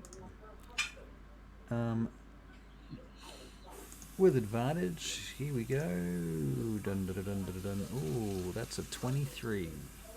Nice. Okay, so Very good. you bring the group up into the hills, sneakily between the boulders and the crevices and the dust, up into this white-coloured, powdery kind of rocky terrain, up into the edge of the quarry. And from here, looking down, you can see the ridge line. Actually, you're behind that whole affair, and you can see the ridge line where the scouts are looking down. You're almost behind them. And they're looking down into the road where you were a couple of hours ago, and you can see one of them basically within longbow range of where you are right now. Yeah. You could possibly take him out with a longbow, but if he squealed loudly or if he blew a horn or something, and you do know orcs have a penchant for horns as an alert device, I'd have to hit him in the throat. you'd have to kill him outright with one or two hits in a very short space of time. Possible. Why don't we all prepare? It'd be a real attack. challenge, Rokan, you know? The sort of thing that your mother could do. How far? Sorry, how far is this person? This person is 119 feet. Okay. How precise? So, I mean, we can all prepare something. He doesn't see it coming. This will be easier for us. We all prepare something to attack him at once, so that we surely get him. Or not. We don't have to. That's fine. Don't worry about it. What's the distance on the... What is the distance on the teleport? 15 feet. 15 feet. No. I mean, Rokan, you could try to make the shot from here, or you can stealth up and stab him to death. Out of game, you have a similar problem in either case. If you fail, he will alert the guards. However... Okay, what I'm going to do... Yeah? And I know the game probably doesn't allow for it. I'm going to stealth up on him, Yep. cover his mouth, and stab him in the throat. Okay. So you're basically going to assassinate him. That's the plan. Yep. Okay, so let's make a stealth check. Is anyone giving Rokan any kind of advantage? Is there any way anyone can think of to help Rokan as he crawls forth amongst the dusty stone quarry rocks? I can guide you. Give him guidance? Yes. I can guide also you. look at what's around and try and Distract? looking Or- at it, try and advise and pick out a path where he's going to make less noise. Right, that makes sense. Okay, so we're going to make a stealth check with advantage for you to get to the target. That's a 19. Advantage and guidance. That's a 19, and you've got guidance. You don't need to use the guidance yet, or does he? Guidance only works once. It's not every round, right? Yeah, just Yeah, once. It's Yeah. once. Okay, For so a minute. okay, so for a minute. Okay, so Yeah. you get forward there. You've used about 45 seconds approaching at this point, quite quickly, moving stealthily through this network of grooves and boulders, and you get up behind the individual. Now you're to get on him again. I'm gonna make you make another stealth check, and if you can do this, then it's just a matter of attacking with advantage. So here we go again. This one will not have advantage, but you rolled an 18, and his perception check is a 19. So just as you leap out, But did you roll the guidance? the guidance. Oh, okay. So here comes the guidance. Right. Lucky you pointed that out. I'd already forgotten about it. D4 guidance. What did I say? You rolled an 18. Yeah. 19. 19. Fuck. Still meets and beats. Damn. The guidance is it. Wait. Did you use the guidance? Did you use the guidance, Barry? Uh, Why don't we let Barry roll the guidance? oh, shit. Because it would Can you take roll a it? while. Can you roll a d4 for us? I got no D4. Got no d4. Okay. All right. I'm going to stick with my roll then. It's a 1. Sadly, that's a fail. And you leap out at him, and he hears you at the last moment. You step on something. He must have got a sense of you, or maybe a smell. In any case, at the last minute, he looks around, but you still do get a surprise attack. Okay. And so you're going to roll to hit with you using axes. At this And close I range. will. Did I use the guidance? You did. You Ah, fuck. I would've- Guidance doesn't apply to attack rolls. I Doesn't sorry. anyway, I yeah. wanted to save it for the attack. It wouldn't have helped anyway. It doesn't work on attack rolls, as Yeah, Avery okay. says. So you're going to go with axes, yeah? 2 axe attacks? Yep. All right, first attack coming in. 22 to hit. That's a hit. I'm going to roll the second attack too while I'm here. That's a 16. Let me checky my stat blocks. Yep, that hits. Okay, so first attack. Can I? Oh, it's too late now. I was going to say Hunter's Mark, but it's too late. Yeah, sadly. 4 points of damage. I mean, you should have done that before you even got close to him. Okay. I will let you do that if you want, because you would have had time to think about that, and that is Yep. is what you would do. You're a, Thank you. Thank you. So you've so rolled only one twice. axe attack, in which Yeah. case you do 4 points of damage straight up. You know what? Your hand axe would have done more damage as a bonus action. It does another d6 plus 2. Go on. Leave it as it was. Up to you. All right, second attack 6, so 10 points of damage straight up to this orc. Okay, well, he survives that attack. Yeah. And he goes to grab his horn. Does we anybody do do some- anything at that point? I'm just seeing how far my things can go.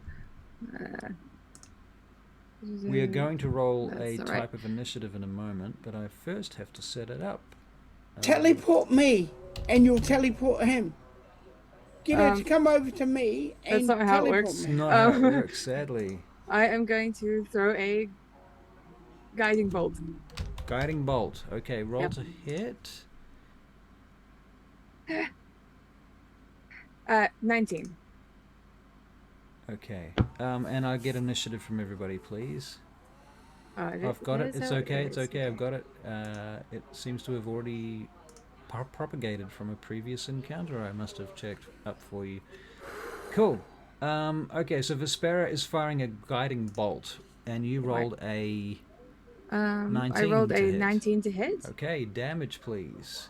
All right, so 46. So they're flying everywhere. And it's 14. Okay. Okay, you murder hobo this orc into the ground. You blast him. So, Rokan, you've gone in there with your axes. Boof, boof. You've hit him twice. You've definitely wounded him. He's turned to you and he's begun raising his weapon over his shoulder to swing at you when he gets blasted to smithereens by this guiding bolt. I will grab him Flavor. quickly. I will grab him quickly Oh, and keep his him horn. from falling off the thing. Right. No, you're good. You got him. And Okay. you gently put him down on the ground. Actually, he didn't have his sword. He had his horn he was going to blow. Okay. Cool. All right. So that's done. You got that position. And you can make another stealth check quickly before anybody else happens to look in this direction. You rolled a 24 for your stealth check, so you're good. Is he the same size as me? Is he the same size as you? Well, he is... He is actually very, very similar to your size. Okay, I'm quickly going to take off his armor Okay. and put it all on. He's a scout. He's not wearing much armor. But Oh, he I'll does have a put- cloak and some things. In fact, he does look a bit like you. This guy's not a red fang. He's a guard. He's a scout, and he looks like a ranger, which is what you are. So Okay. very similar kind of outfit anyway. I dress up like him really quickly. Okay, so you're going to augment yourself to look a bit like him. We shall make a... We don't have any kind of disguise check, so it's going to have to be something more like deception. That's a terrible roll. You get -1 at deception, and I rolled a 2, bringing you down to a 1. Oh, that's so funny. So I'm going 31. to explain this, Rokan, simply as there are a lot of tribes among the orcs. Yeah. And you come from one tribe that has, and also you were brought up by a bunch of rebels who don't even respect the traditions of their elders, and so you don't know the rules and laws of the elders. So that sadly is going to handicap you later. Okay. Yeah. All right. Okay. All right. Now, what was the rest of the plan? We've got to get across, don't we? So you've killed the scout, and from this location, you believe that you can move forward to the point where you can anchor a rope and zip down to the top of the Red Fang's landing post. We'll do that. Okay, so is everybody moving forward at this point, or is it just you? I give them the signal to move forward. Yeah. So, upon the signal, everybody moves forward? Mm-hmm. Okay, so you're all at the location of the dead orc scout. Yeah. This brings you to about 50 feet from the edge of the cliff that looks down onto the column where the Red Fang's bat tower, so to speak, is. Okay. Just before we move on, while we're by the dead orc, is there like much leaf matter on the ground? Leaf matter? Not Like much. dead leaves? Not really, because it's a quarry. It's a Okay, so stone it's quarry. pretty rocky. It's pretty rocky, yeah. Is there anywhere close by we could drag the body so it would be out of sight from overhead if someone flew above? From overhead. Now that's a very good idea, and yes, there is some overhanging rock that you could stuff him into. Yeah. If you're careful. I will require a sleight of hand check, which can be helped if anyone wants to help with it for advantage. Okay. I will help. You help them? Okay. Okay, so with that, Pharrell rolls a Pharrell. drum roll, please. 10. Wow, okay, so he's literally He's big directly... and heavy, and it's not a very big gap. Right. It didn't fit quite as well in there as you'd hoped. Who died this week, says Graham. Welcome, Graham. Hello. Yep, Jojo is not actually dead. He's in the audience, in fact. He's watching with us tonight. Okay. Tonight, because he has to work. Well, I am going to refrain from putting the orc in my bag of holding. Okay, nice. That's starting to get stinky in there. Yeah, it needs to air out a bit, so I'm definitely want to avoid putting any more corpses in there for the foreseeable future. Yeah, last time I opened my bag of holding, a bunch of moths flew out. What have I got in my bag of holding? But not much, but I mean... More importantly, what are we going to do right now? What are you guys going to do? You're standing on this ridge, you've hidden this body, so you think, and you're... Rokan, you're up close to the cliff at this point, I'm assuming. Let's do the rest of this before somebody notices. You move back? Good plan. Yeah, Okay. I move back. Alright, so you get up to the edge of the cliff. Who's going to do the throwing of the rope? You can see the top of it. And what are you going to try and attach the grapple to? You got any plans on that? Suggestions from the DM include one of the two tent-like structures, but you don't know how solid they are. But you do think they're heavy enough to possibly support the weight of one person if they were to fall, although it might drag the tent towards the edge. The ladder is another option. There doesn't appear to be any tall structures on the top of that thing. What is the rope ladder attached to? The rope ladder is literally connected to rings that have been set into the top of the stone.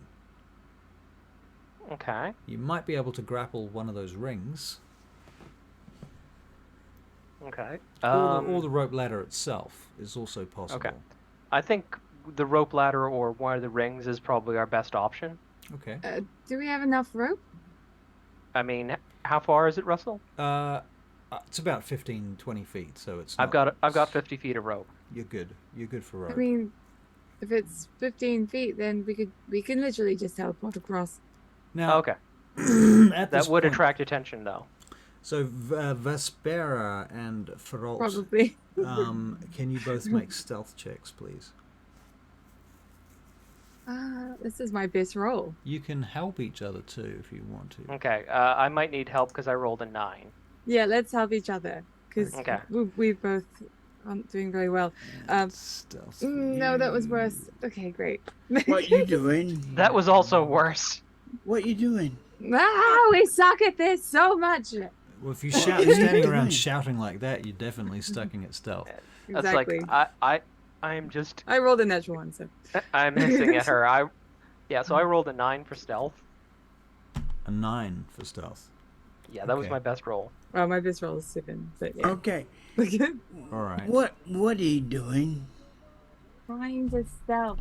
We're being sneaky. We're being quiet. You're not. Oh. Okay, can you make perception checks too, please?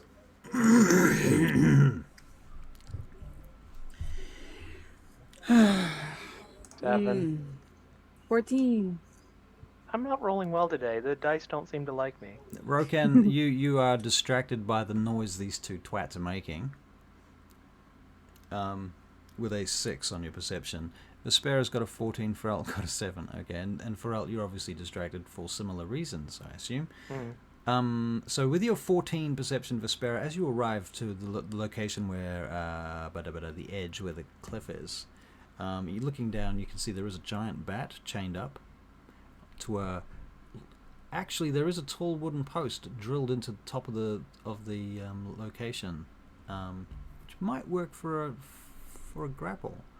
Actually, that's what the bat is chained to, though. So keep that in mind. Next to the bat, there is a bat keeper, a young orc child of sort of teenage looks, feeding it some dead rat right now. The bat is tearing it to bits. Next to these two creatures, the orc child and the bat, there are, in fact, there are 2 bats here. One of them, no, because the other one left, took off. There are 2 full orc figures. One of them looks like a red fang, with red fangs. Clearly is a red fang. The other one looks similarly garbed, but there's a different aesthetic going on here, and they have an eye patch. Yeah. And they're having a conversation in Orcan right now. Sadly, Rokan, you didn't hear what they said because you're too pissed off with these two. There's a pole over there we could potentially hook onto, but it's holding the bat. And there's a whole bunch of others. It's quite busy. Can I? Vespera, the orcs suddenly go quiet. And they speak to each other quietly now. Uh-oh. The one with the eye patch stands there and draws their weapon. Uh-oh. I think they've caught on to us. The other But one casually just hold. begins walking over towards the giant bat and the apprentice bat keeper. And they start going about preparing a few weapons and prepping the bat for flight. You can see that. He's mounting the bat. I think they're getting prepared to fight something. Possibly us. Possibly. You hear the one with the eye patch give some kind of blessing to the other orc. They're blessing. You hear the name others. Grumpsh. There's talking about a Grumsh. He's the god of the orcs. Okay, time for me to bring out Theo. Just stay on my back, okay? Your giant fire moth appears and sits upon your back, making its way out of your tattoo. Very good. I know the perfect thing to hitch things up to. Don't be suspicious. Don't be suspicious. Graham in chat. Perfect thing to hook things up to. What? Go. Speak. Tell me things. Right. Can I get my arrow? Yeah.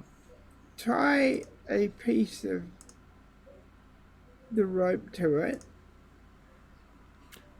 and shoot it across. With disadvantage. Yep. I thought it would be. Wait. Not yet. To be honest with you, it would be easier to just use the grapple hook and throw Look, the grapple hook. if Oh, well, I'm getting hoo-ha now, so... no, wait, because they have just blessed others. We can wait that out. Wait for, when I do it, it lasts for about a minute. Wait for a minute, and then do it. Okay. So Alright. we sit and we wait for a minute. Okay, well, you sit and wait for a minute. While you're waiting for a minute, the orc that has climbed onto the back of the bat begins to fly up and starts looking around.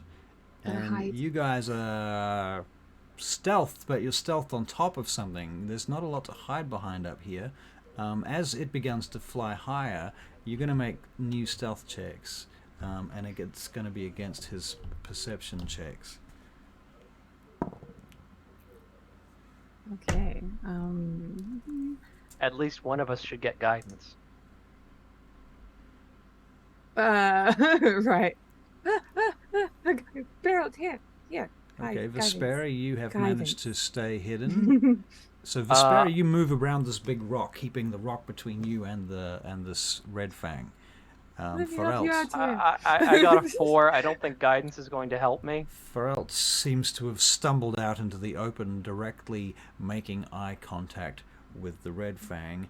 And Rokan, let's see how well or badly this goes for you.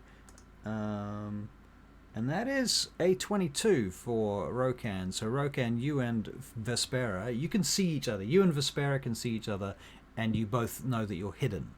But you don't know where Ferelt is right now, and you can only assume that he's out of cover. He's out in the open. About that point, Where did he go? This bat begins to fly down towards you, and you can see that this thing, he's carrying something shiny in one hand, and the orc swoops down to have a better look at you and gets closer. He comes to about 60 feet and begins to circle you slowly. What do you do, Ferelt?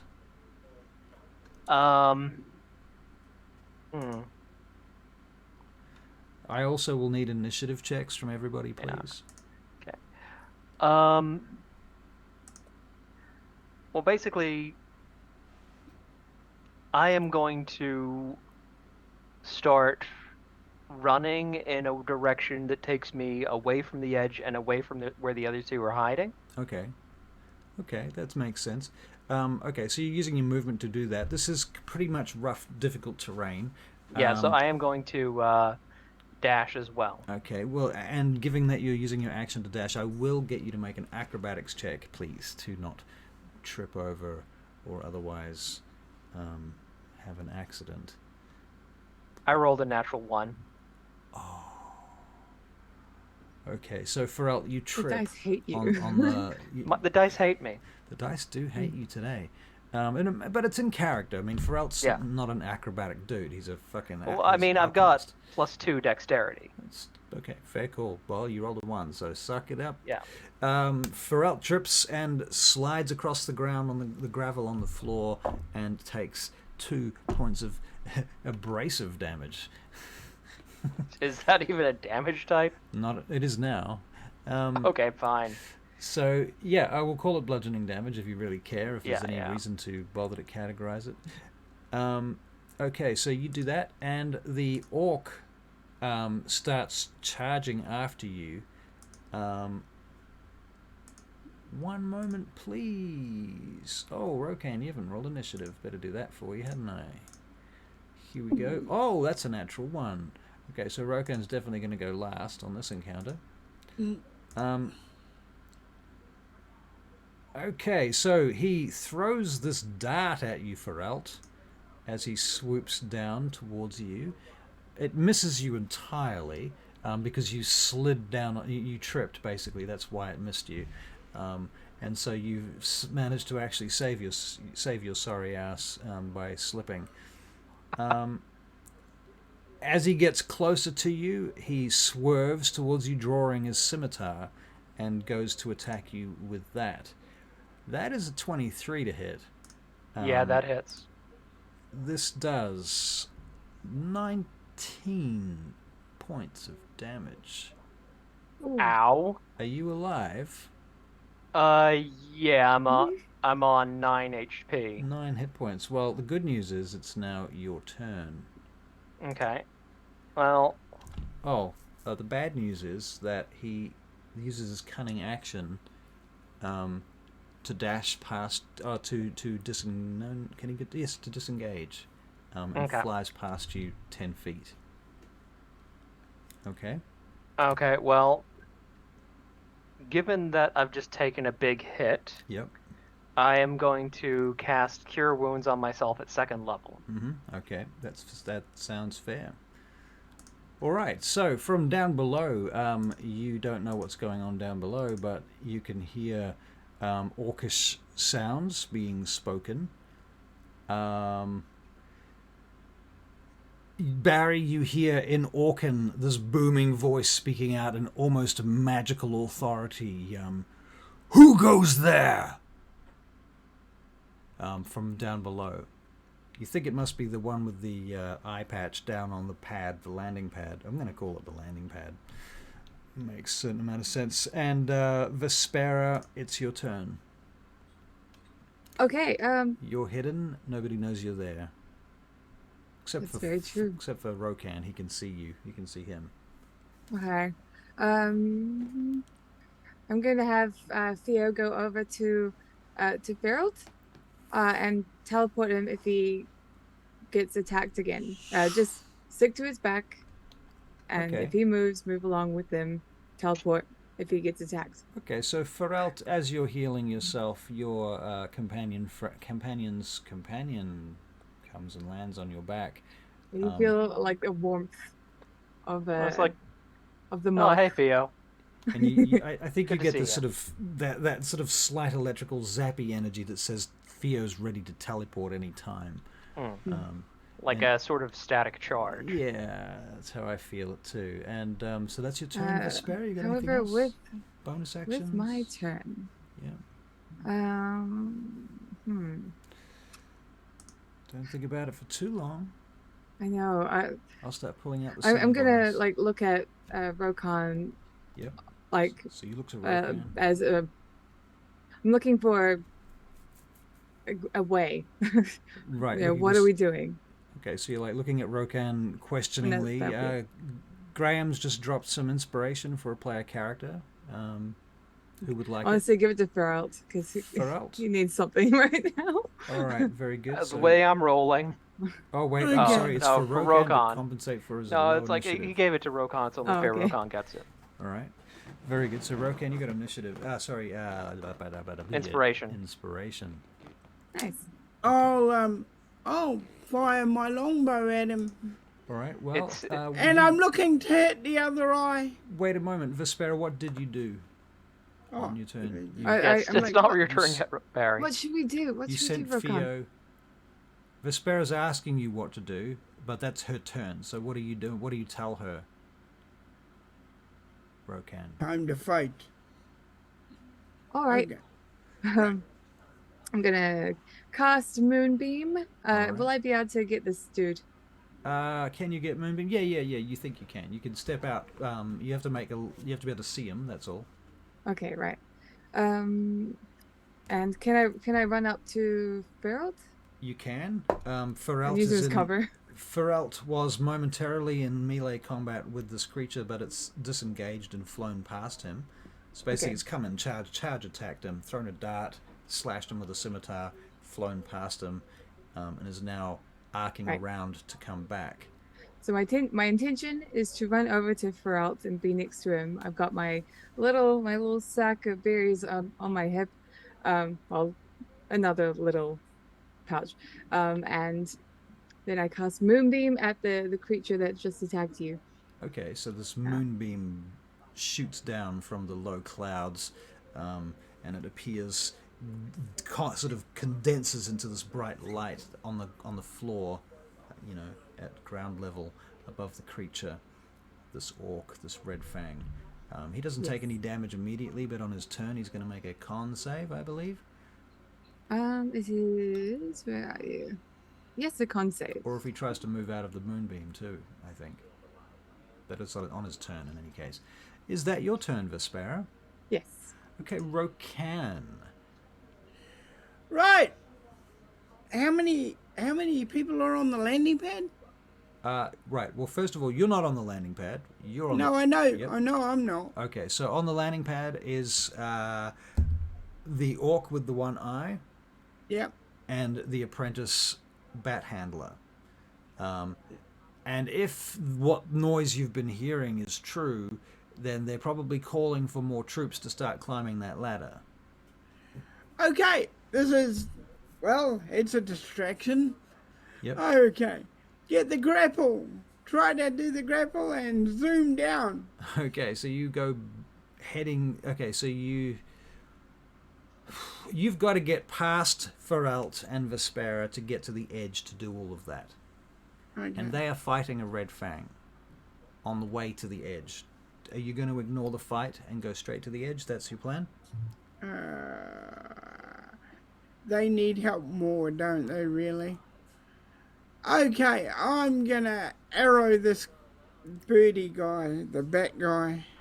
Okay, so the red fang, you're going to go for him okay, and you're going to use Hunter's Mark or anything on him, or just Hunter's Mark him. Mark. Okay, so you cast This is the Hunter's Mark thing.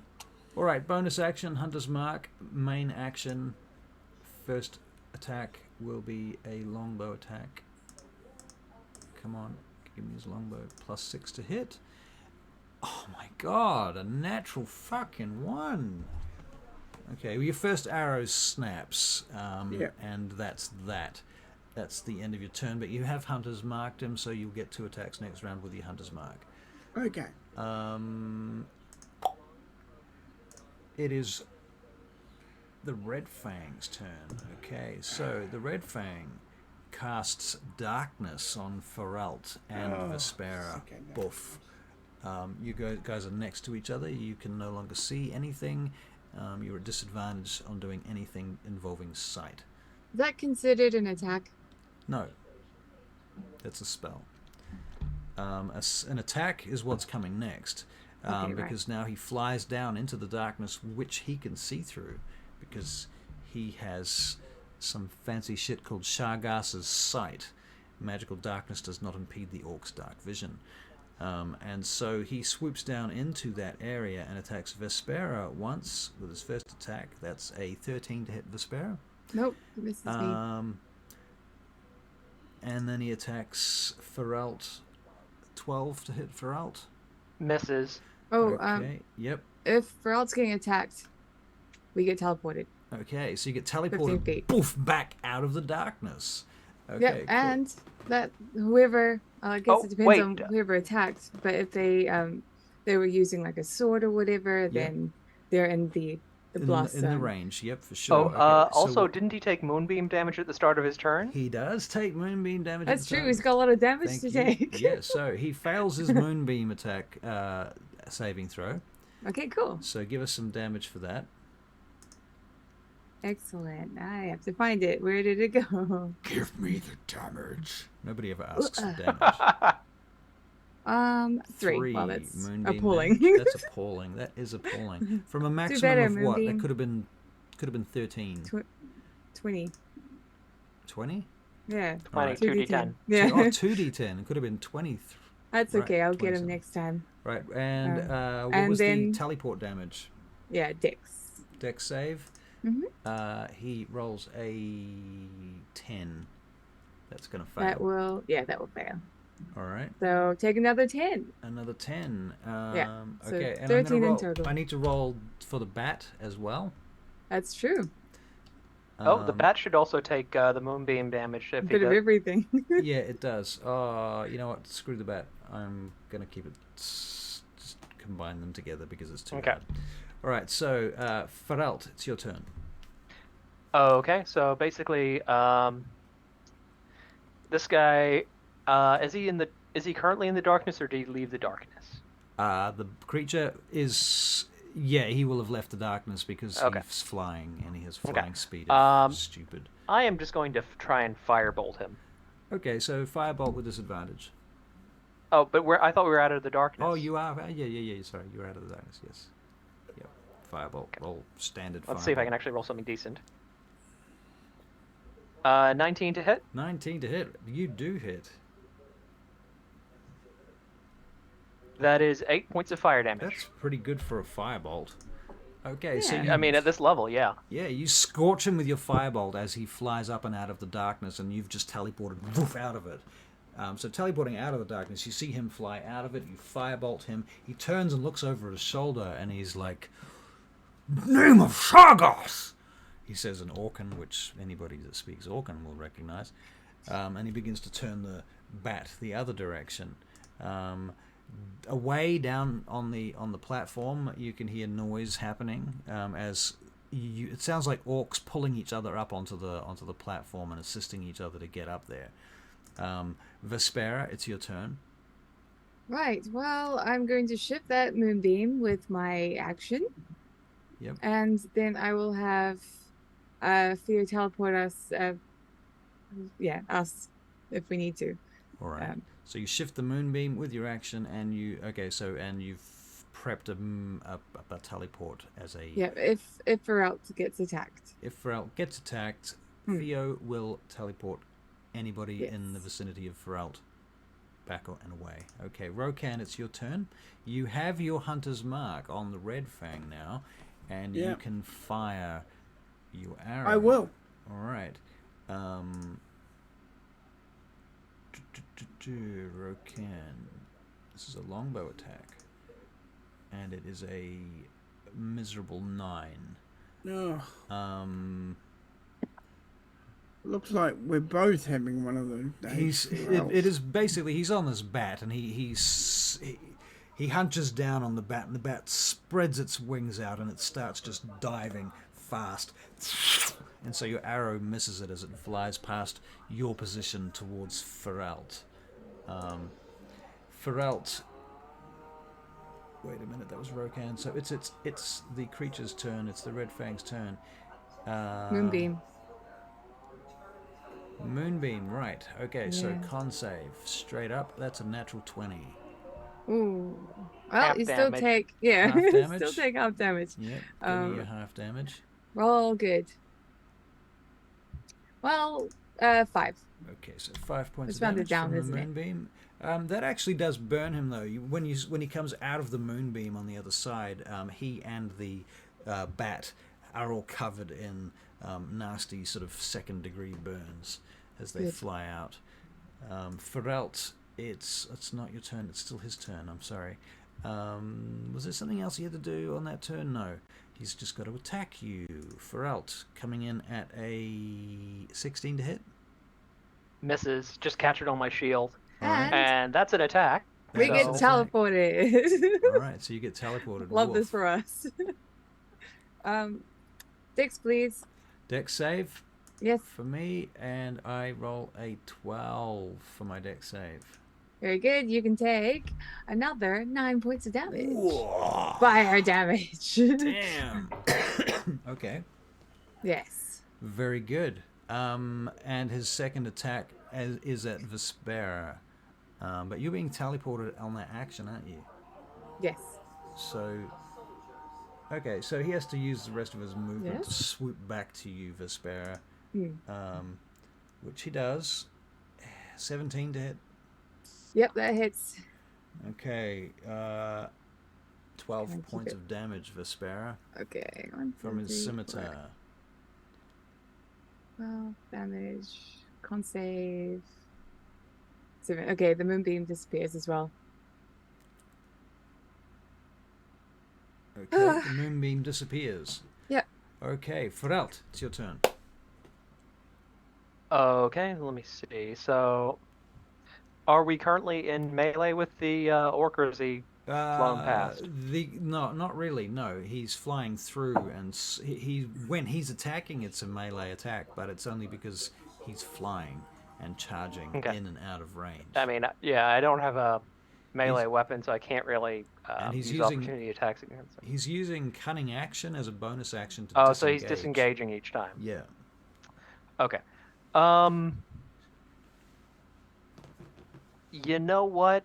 I am going to frostbite him so he can make a con save. Okay, con save coming up. That is a 14. He saves.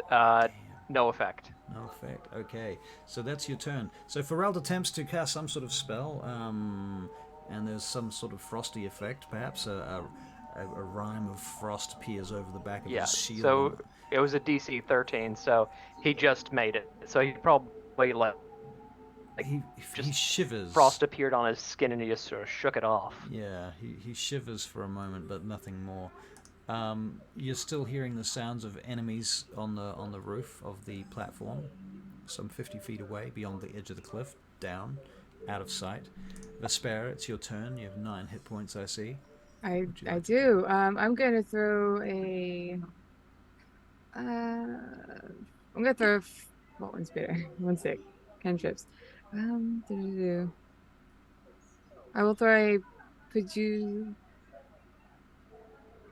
A badoo what? I'm going to That's all, folks. throw a produce flame at him. Produce flame. All Yeah. right. Produce me some flame, bitches. No.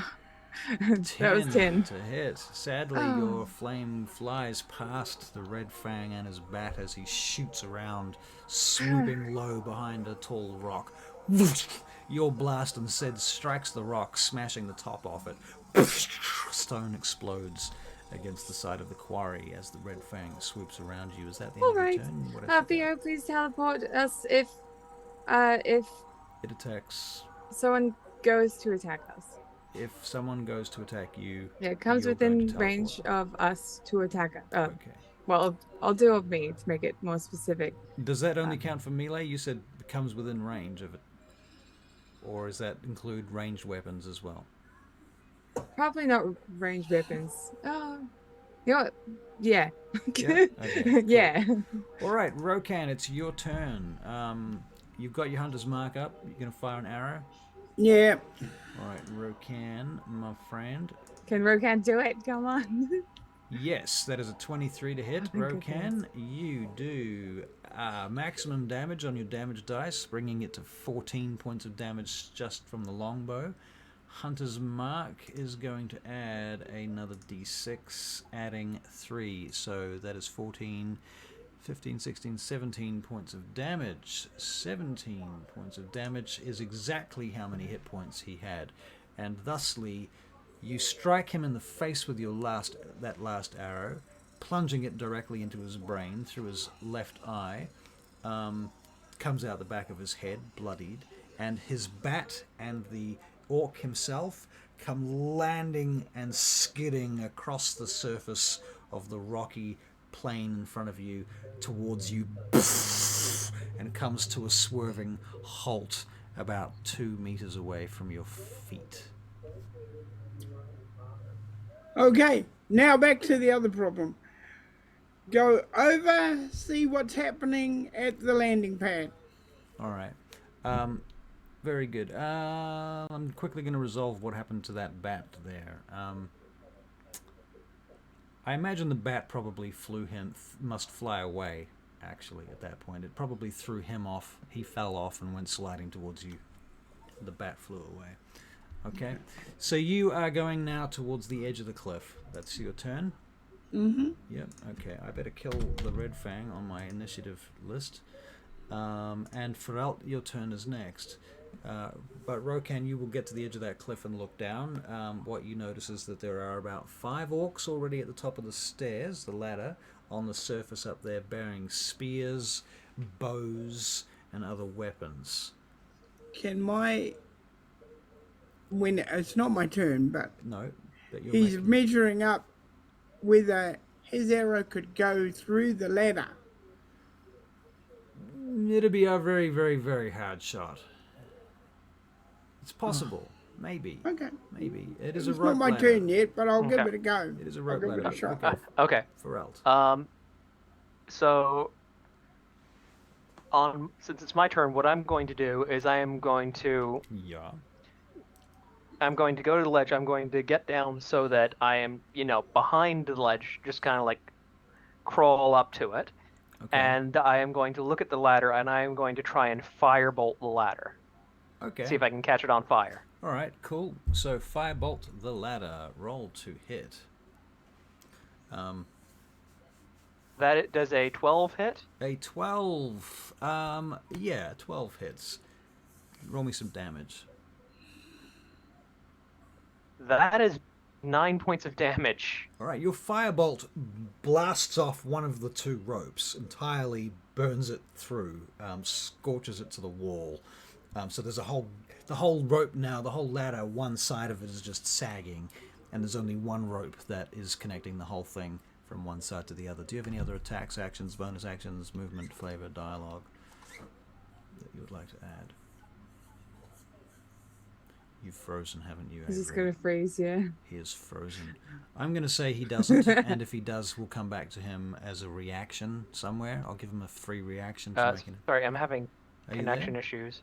That you are. Your tell me about video's it. down. You might want to stop and start Zoom I had and pop back in on the Discord link.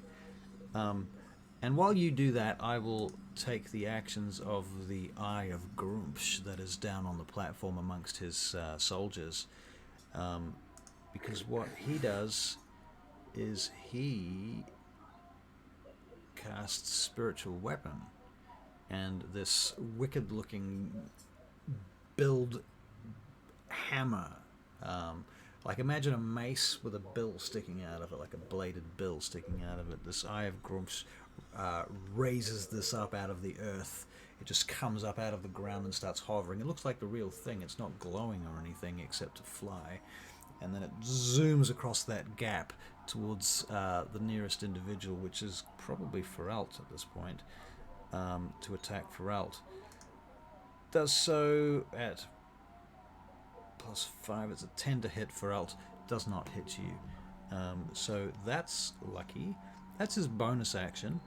And on his action, he picks up a spear from a bin of spears. There's like a bin of spears. And he picks up the first one and casts it in your direction for a natural 20. But this time it's at Rokan. Of course. Of course. It makes sense because I'm a No, nice you know big what? target. It's Feralt. We're just going to keep it to Feralt. We're attacking Feralt. No. Look at what you did. No, I can handle it. you can handle it. You want it? It's yours then. I'll Well, take I it. mean, yeah, No, I don't want to lose any people. okay. No. Well, I mean, Feralt's actually got more hit points than you, and I've got more hit points and I've got 3/4 cover. Rokan is Have you? unconscious. I keep envisioning you as a skinny. You got I am, but 3/4 it's like the cover, thing is, I so you- literally crawled right up to the edge. Right, but Okay. it did roll a natural 20. He rolled a natural Yeah. 20 to hit. Okay, all right. I'm sorry. That's okay. So Feralt, you take 21 points of damage then. I am on 1 hit point. Okay, and Vespera, it's your I turn. thought you had like 9 hit points left or something. I healed myself at a 2nd level. Ah, right. Okay, good. Vespera. All right. Well, I'm going to try and find cover, Mhm. and I'm going to just eat berries. Eat berries. Okay, so you're stuffing berries in your face, and that's your turn, is it? Yeah, I'll have Theo come back to me as well, and we're just like if they come around, yeah, and see me, then I'll teleport. All right, fair enough. Yeah. Okay, Rokan, back to you then. You still got your hunter's mark. You still got your arrows out. I can heal light wounds. Would that help for out? Yeah, that would help for Alt. You can cast heal wounds, cure Oh, wounds. go and I have my own. I've got my own healing spells, Barry. You save your spell slots for things like Hunter's Mark. okay. I will shoot at the wizard guy. Shoot at. Okay, well, he's actually a cleric. I'll put Spellcaster. He's a whatever he is, I don't care. All right, so you. I'm gonna put my hunter's mark on him. Okay, so bonus action Hunter's Mark. First attack is a longbow attack for Rokan. This is. That's a 17 to hit. That's gonna hit, I think. It's 1d8 plus 6 is 10 points of damage off the bat. 10 points of damage, and a Hunter's Mark, which is a d6. And a 6. Okay, so that's 16 points of damage from Rokan. Excellent. Well done. That's your turn, I think. He's going to get one attack per turn at this level. Is there any place to take cover? No. Yeah, you can take half cover if you want. I'll take half cover. All right. So you and Feralt are both taking half cover behind boulders nearby the edge of the cliff, looking down. How you on doing, the platform. Feralt? Not great. And it is your turn, Feralt, now. This is a fun day out for an orc. Okay, so I am going to again cast Cure Wounds on myself at 2nd level. All right. Okay, so that's 11 points of healing. All right. So I'm not great, but I'm doing better than I was. Doing better than you were. Okay, cool. The orc, if that's the end of your turn, the orc attacks you, Rokan, with its spiritual weapon. It's a 16 for 21 to hit. Remember, I'm behind half cover. You are Whatever behind that half does. cover, that's true. 16. What's your armor class? It's not going to be 21, I don't think, is it? Rokan is an AC of 15, so half cover gives you plus 2. So that would be 17, so it's still going to hit. The spear does 9 points of piercing damage, bringing Rokan down to 8 hit points. Yeah. I will heal myself. Okay, so you're going to... Okay, on your turn you can do that. Yeah. Vespera... Oh, wait. And the priest orc thingy points at you, Feralt, and he says, "Surrender!" And he casts command. So you're going to make a wisdom save. Hang on.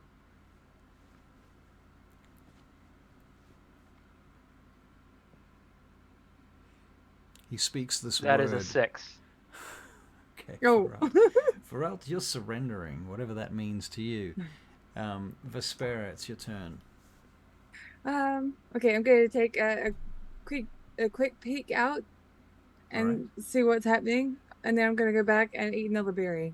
Okay, so you know what's going on, but you're Gonna eating get my berries. heels going. Rokan, your turn. You've got your hunter's mark up. I'm going to shoot him again. Shoot him again. Makes perfect sense. Keep firing. All right, so this shot is a 15 for a 21. That hits. D8. You rolled a natural 6 on the damage, which goes to 12 for your plus 6 damage. And now we're going to roll a d6 for your hunter's mark. So 12 plus another 3 is 15 points of damage on that attack. 15. Your enemy looks wounded. Good. Take cover. Take cover. Feralt. So basically, I'm going to say surrender means to him drop to his knees and drop what he's holding. Okay, very good. So, So that's my turn. So I've dropped my shield and I've dropped the magic wand I was holding. okay, cool. The orc throws another spear. this time at Rokan, but misses with a 9. And he moves the spiritual weapon to attack Rokan too, which is a 24 to hit. Spiritual weapon does... I have to look that shit up. I think it's a D8 plus 2 or something like that, or depending on who you are.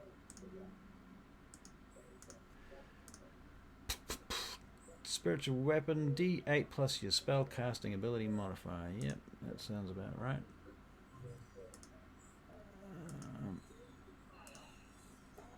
Okay, spell casting ability modifier. Okay, so we're rolling a D8. 7 points of damage. So 7 points plus 9 altogether was 16. And who was that to? That was to Rokan, wasn't it? Yeah. Okay, Rokan, you had 17 and you've just taken 16. You've got 1 hit point. So that's cool, but I do believe that you said you're going to heal yourself on your turn. Yeah. Vespera is up next. What would you like to do, Vespera? You've been eating goodberries. Your mouth is full of the flavour of goodberry. Your tongue is stained with the purple dyes of the goodberry. A bit more of a ready for her, but she's all right now, so she's going to run out, and she is going to, I guess, survey what's going on. All right, so looking around, what you're seeing from your point of view is these two guys on the edge of the cliff being attacked and attacking from the edge of the cliff. You can't see what's below them or who they're attacking or who's attacking them. You do see intermittent spears flying over the hill, and you see a spiritual... well, actually, you don't know that it's spiritual, that it's magical, except for the fact that it's floating. There is this black ball-headed mace, like a shiny black ball on the end of a handle, and it's got like a bird's beak sticking out the side of it, and it's just floating there, hitting at Feralt and Rokan, and as it moves, it's just floating, and dust seems to pour off it as it moves around. It's the Orcan version of the spiritual weapon. Right. Yeah. This is kind of a bit of a mission. Bit of a mission. Currently. I'm going to run up to Rokan and give him a good berry. Just put that in his mouth. Right. And then I'm going to have Theo, like, if Rokan gets attacked, then we'll teleport out of the way again. Now, it is still an action to eat a good berry. Yes? Yeah. Right? Yep. Yeah. We're all agreed on that. Okay, cool. So that's what you've done, and you tell Theo to teleport anybody that gets attacked. Is that right? Teleport if Rokan gets attacked. If Rokan gets attacked. Yeah. Okay. He looks pretty bad. Okay, so Rokan, do you eat this good berry? Yeah. And gives you how many hit points? 5. 5. Okay. Yep. So this one was cast with level 2 spells. So. All right. Very good. Heal. Yeah. And Rokan, that being an action, what can Rokan do? Well, I used my action to feed it to him. Your action for him, right? I see. So he can use an action to cure wounds on himself. I do. All right. And are you? You've only got the first level options. So let's roll cure wounds. You get 4 hit points back.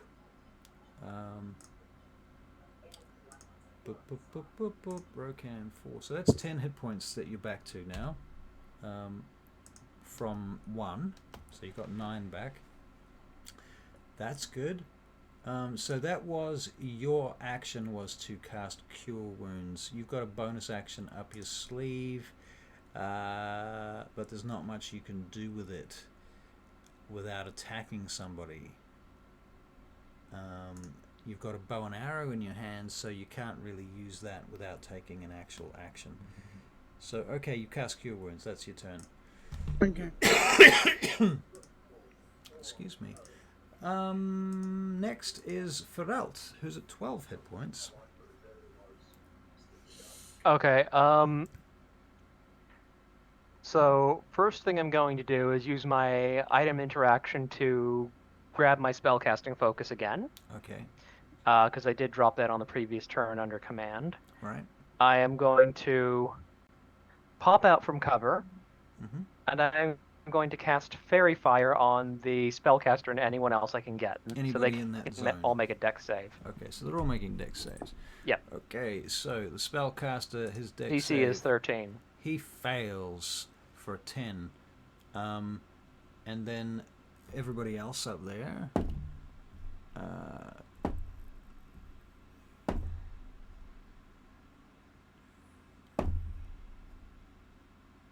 3 out of 4 failed.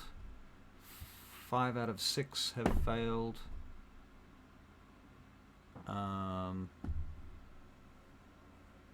2 out of 7 have succeeded. So Okay. pretty good all up. Most of those orcs are smothered in fairy fire at this point. Yeah. Okay, that's your And then turn. I duck back behind the boulder, and this time I am going for full cover if I can get it. Full cover. Okay, cool. If possible, as much cover as I can get reasonably. You can if you Behind basically that move boulder. back from you can move back from the cliff edge for full cover.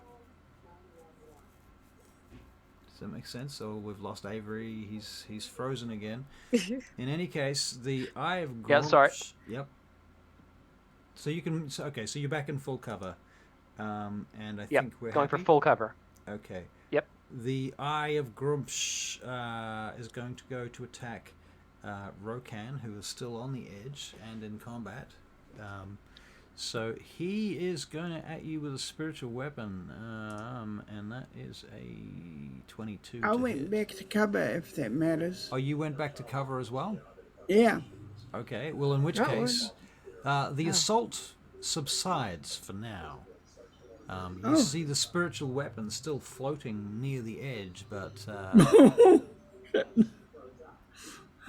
you've pulled back some 10 feet from the edge now, okay? Yeah. Vespera, you're next. I was with Rokan. Yep, he's I pulled just back. say, let's just wait. Rokan's still only quite low on hit points. He's still bleeding, by the way. Just All right, here. Have another one. all right. So Put we that can in your mouth. Rokan can gain another 5 hit points. Is that right? Yes. Okay. Heal. Can I? Okay, this might be a little bit janky. Can I ask Theo to put one in my mouth? No. Dang. Cheeky, but You can ask Rogan to put one in your mouth. It's just I can use my That's bonus kinky. action to get. she's trying to economize actions. Yes. Okay, so You that's your can- turn, Vespera. You put an action in his mouth for a good berry. Yes, and then teleport us if we get attacked. Okay. Yeah, if I get attacked. That sounds Sorry, nice. Rokan. It's All right, Rokan, it's your turn. Now you have 15 hit points, which is half health. You've moved back from the edge, so you're under full cover. You can move forward and make an attack, and move I'm back going to move again. forward and make an attack. Okay. And guess who I'm going to shoot? Oh, I can imagine. And remember, he's got Fairy Fire on him, so you have advantage. That's true. He's got fairy Okay. fire, so you have advantage. Okay, so Rokan attacking with a longbow with fairy fire advantage.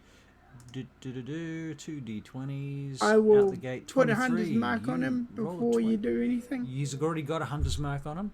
Oh, And I you rolled thought moving backward. Yeah, You okay. rolled 23 to hit him. Okay. So that certainly hits. No crits, but still not bad. Rolling a flat damage roll. First attack is 11 points of damage plus the hunter's mark, which is a d6. Pray you get a 6. That's a 5, so that's 15 points of damage, leaving him dead. Nice. Okay, but The what you spiritual notice at that weapon? point, Barry, is there are 6 other orcs on that platform now. One of them is an apprentice, The other 5 look like standard orcs. And they're burning like nobody's business. They're what? They're burning like Oh nobody's yeah, they've business. got fairy fire. They're not. That doesn't hurt them. It just lights them up. Okay, I've got to move away now. Yep. Okay, so you move back from the edge. Yep. All right, Frelt. Okay, so item interaction. I pick up my shield again. Yep. So I've got my shield. Go up to the edge. I am going to firebolt one of the orcs that's glowing. All right. Is the apprentice glowing? Is the apprentice glowing? Eeny, meeny, miny, mo. No. Rogan says to Felt, hit the ones with the bows. Okay. So I pick the first one that I see that's glowing and has a bow, Okay, cool. and I firebolt him.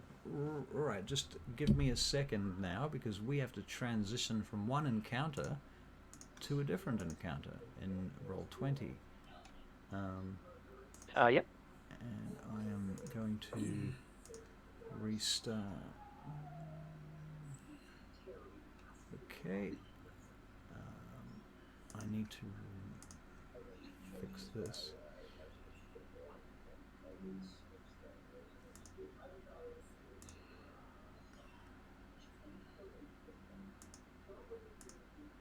Okay, those right characters.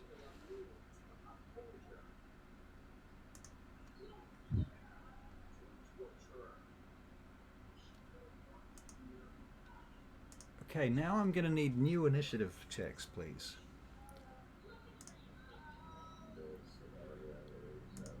$20. Wow. 7. Rokan was an 8. Wow. Much better. 20. Okay. That's down. That's down. Where am I? Okay, cool. All right, so what was the last thing you were going to attack? An orc. You rolled to hit. What did you roll? With the I bow. didn't roll to hit yet. I rolled my initiative. You rolled your initiative. So I was going to go for one of the orcs that is glowing under fairy fire, and who's holding a bow. Okay, cool. Roll to hit, please. They have mostly javelins, actually, rather than Okay. bows. Okay. But Somebody 21? with a ranged weapon. So 21 hits. that is a 21 to hit. Yep. 3 points of fire damage, and I duck back behind cover. Okay, Vespera, it's your turn. Oh, wait, I lie. It's not your turn. It's your turn to Okay. get attacked. No, because you're not there at the edge. Yeah. Who's at the edge? Rokan. What's your AC, Rokan? Fuck, that's a 22 to hit with a javelin. I pulled back though. You did pull back. Okay. Yeah. Okay. I'm gonna make that with disadvantage then. Okay. And you, well, yeah. Oh, it was still a 27, so I would have got a hit anyway. No, it would have missed you. I rolled a 13 with disadvantage. Okay. Okay, so Vespera. Okay, I'm gonna go up to the edge, and I'm gonna cast Moonbeam again What? Okay. over the there top by of the them. Yeah. Sitting And ducks. and I'm gonna have Theo teleport me if I get attacked by anything. All right, so you have placed your moonbeam on top of your enemies. They are basically sitting ducks. There's not a lot of places for them to go from there. They can try. Yes. But on this turn, When I teleport though, Yep. I kind of still want to be able to see my effects. So if I go too far back, will So you I wanna- still be able to see it? you want to teleport to a slightly higher position. Is that's kind of your idea, or to along the edge of the cliff? Okay, so it's 40 feet up, right? If I was to teleport back, will I still be able to see it? Because I need to keep that concentration. Not easily, no. If you teleport back from the edge, you will instantly not be able to see. Okay, sweet. We'll go sideways. Okay, you can move along the edge of the cliff. Okay, so that's your trigger. Your trigger is if you get attacked, or if one of you guys gets attacked. If I get attacked. If you personally get attacked. Okay, cool. Yes. All right. In that case, that's the end of your turn. Yeah. Yeah. Yeah. All right. Yeah, that's the need. So, Orc throws a javelin at Ferelt. Ferelt, you're under cover, right? Yes. 23 is going to hit you, though, I'm afraid. Mm. It seems that one of these orcs is rather mighty, and his javelin pierces through the stone that you're hiding behind, and this steel spearhead comes shunting through, blasting the rock out next to you, kind of shocking you. Doesn't actually, no, it does hit you because it's 23. Your damage is going to be 6 points of damage, Feralt. Okay, I'm still up, but I'm not feeling good. Not feeling good. Okay. And you're in half cover, right? That was I assume so. Yeah. Okay. Next orc casts a javelin up in your direction towards Rokan. That's a. You know what? They. Oh, wait, hold on. I'm going to roll with disadvantage. Are these guys in Moonbeam? Yes, they are. Should we Con-save. hand them a piece of their ass? Fail con save and All right. a passed con save. So this guy failed, but the last guy passed. Okay, so 7. 7 total. Yeah. Okay, so Do 7. better. Do better, Moonbeam. Half of 7 is going to be rounded to 3. Okay, so there were 2 bad guys, right? So 1. Oh, that was. Oh wait, he passed. This guy. This guy is making a con save. And he gets a 20 flaccid, so he takes 3. Sweet. I have to re-roll again, don't I? Do you re-roll? Oh, okay, yeah. Yeah, re-roll. yeah. Go for your life. Oof, 17. That would have been great if it was 17. full damage. But 17. now it's half that. Half of So. 17 is what? 8. 8? 8, 6, 16, 8. 8. Yeah. 8. Okay. All right. Well, 8.5, but you know. 8.5. Right. Javelins come flying up over the side in your direction. Towards Vespera this time, but it's an 8 to hit. Vespera, does Theo trigger?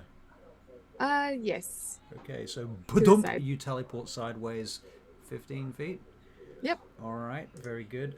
Next orc attacks Rokan, throwing with disadvantage. Rokan, you're under cover, yeah? Half cover? Half cover, 3/4 cover, or full cover? It was half cover. Okay, half cover. So, attacking you with half cover. That's an 18 to hit despite the half cover. That raises your armor class. What's your armor class? 15, 16, 17, not going to do it. He's got 15. Still hits you. Still hits you. Okay, so Rokan takes... Oh, this is the least amount of damage you can take, which is 4. So, Rokan, you are now down to 11 hit points.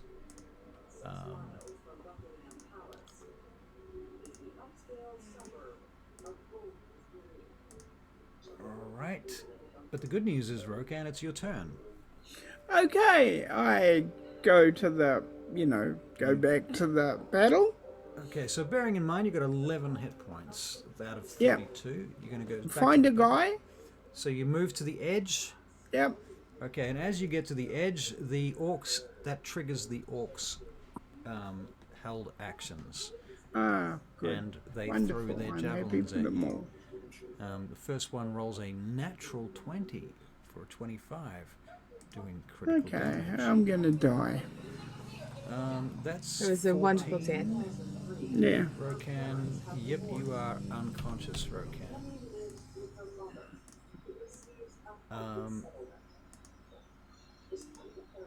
Should have cast Hunter. You should have cast Cure Wounds, or drank a potion. No, I didn't do any of that. No, Feralt, it's your turn. You've just seen Rokan okay, so I've just seen Rokan go down, and I'm not in good shape either. Rokan, can you make a... No, I'm not going to be that mean. Okay, so you're not in good shape either, go on. So yeah, I'm on 6 hit points, so the first thing I'm going to do is just cast Cure Wounds on myself. Okay. Okay, that's 9 points of healing, so... 9 points of healing, excellent. Do you have any other actions, bonus actions, movement, flavour, or dialogue that you would like to include? Hey, I am going to just like try and get further behind cover, but otherwise that's my turn. okay, very good. You're undercover. Okay, so one of them's going to try and attack you from javelin. Are they in the here. moonbeam? Yes. Eat it. 4. Fail. Ooh. All right, let's do it. Oh my god, 18 points. 18. Okay, so first one. Radiant damage. First one dies from radiant damage. You just Good. burn up an entire orc. The Crispy, next one delicious. it's his turn. He Oh, it's our time to eat orc. 8. That's a fail as well, so he takes another 18 points of damage as well. No, No, it's separate roll for everybody. Yeah, is it? separate roll. I think my other group plays it that the druid rolls 1 dice for that round, and everybody in that radius takes that damage for that round. That's how we do it in the other on the other table. That's how Sunfall. That's how Edwin. It's not how it is. Runs it. Like, yeah, because they don't all start at the same time. They all have like turns sporadically, right? So true. Maybe I'm dreaming then. maybe Maybe you're right. No, that's how Edwin does it. That's how Edwin does it. Okay. Yeah. Maybe we're doing it wrong. maybe it's. Well, we'll have a look at it. Or Between maybe sessions. Edwin's doing it wrong. Javelin. That's what I'm saying. With disadvantage, coming over the hill. 12 to attack Vespera. What's your AC, Vespera? It is 17. 17 does not hit you. Vespera, it's your turn. Okay, I'm gonna reposition the moonbeam to be where it needs to be. Oh, wait, that guy has to make a con save. That Oh, last guy I attacked you with has to Okay. do a con save. And he fails. Excellent. Well. You can have 5. Dang. Okay, cool. All right, now it's your turn, Vespera, please, to continue. Okay. If I was to leave the moonbeam in its location, is that still catching? Yeah, a lot yeah, of it is. orchage? Apparently it is, because that's the location in which the orcs pretty much have to line up in order to be able to hurl anything over that cliff face. Okay. And is Rokan still down? Rokan is he down? unconscious, yes. Okay, well. I can still cast another spell as long as it's not concentration, right? So yep. I'm going to use a healing word, first level. Okay. So, ka-dink. What's the Ooh, range that on is not healing great. word? Do you need to move at all to do that? It is 60 feet. Okay, cool. No worries. So you heal him for how much? 9 points down. I need to see the logistics of that. No, it's disappeared. Why? Let's see. No, ignore that. I just need to see if it's counting for everything. So 12 Plus- damage. He heals for No, 12? No, it's 9. 9. 9. 24 plus spellcasting modifier. Okay, sweet. That's fine. All right. I just so needed to make sure Rokan- it counted the life cleric stuff as well, but it does. Right. All right. 9. So Rokan, you are back up again. Oh, and Theo, teleport me sideways again if I get attacked. Okay. Cool. Yeah. All right. So the next orc is making a con save, and they pass with a 19 for 22. Okay. Well, oof. So So they're gonna take half 9 points damage of from the moonbeam. 9 points of damage. What's that? 19. 9 points. 9 points of damage. Yeah. Okay, wow, far out. Okay, the next, that orc actually moves out of the moonbeam. I think they're starting to realize that the moonbeam is fucking them up. And he moves. Took them long enough. Yeah. Well, they have an objective. The next orc Stand in the similarly moonbeam. has been commanded by the Eye of Grumsh to move from the moonbeam. He makes a con save before he does that, though, which he fails. Okay. We can have 12 points of 12 moonbeam. points of damage. Okay, he dead. Good. The next orc is also making a con save as he moves out of the moonbeam, and he rolls a 17, so he takes half. Yes. So he takes Fuck me, 14, 7. 7 points of damage. That's Yeah, exactly his hit points, so he dead. excellent. So that's another orc down. At this point, there are 1, 2, 3, 4, including the Eye of Grumsh, on the platform. Was that the magic guy? Yeah. I thought I killed him. Oh, you killed him? Oh, yeah, you did. So that, yes, you're right. That explains why he's not on this initiative tracker.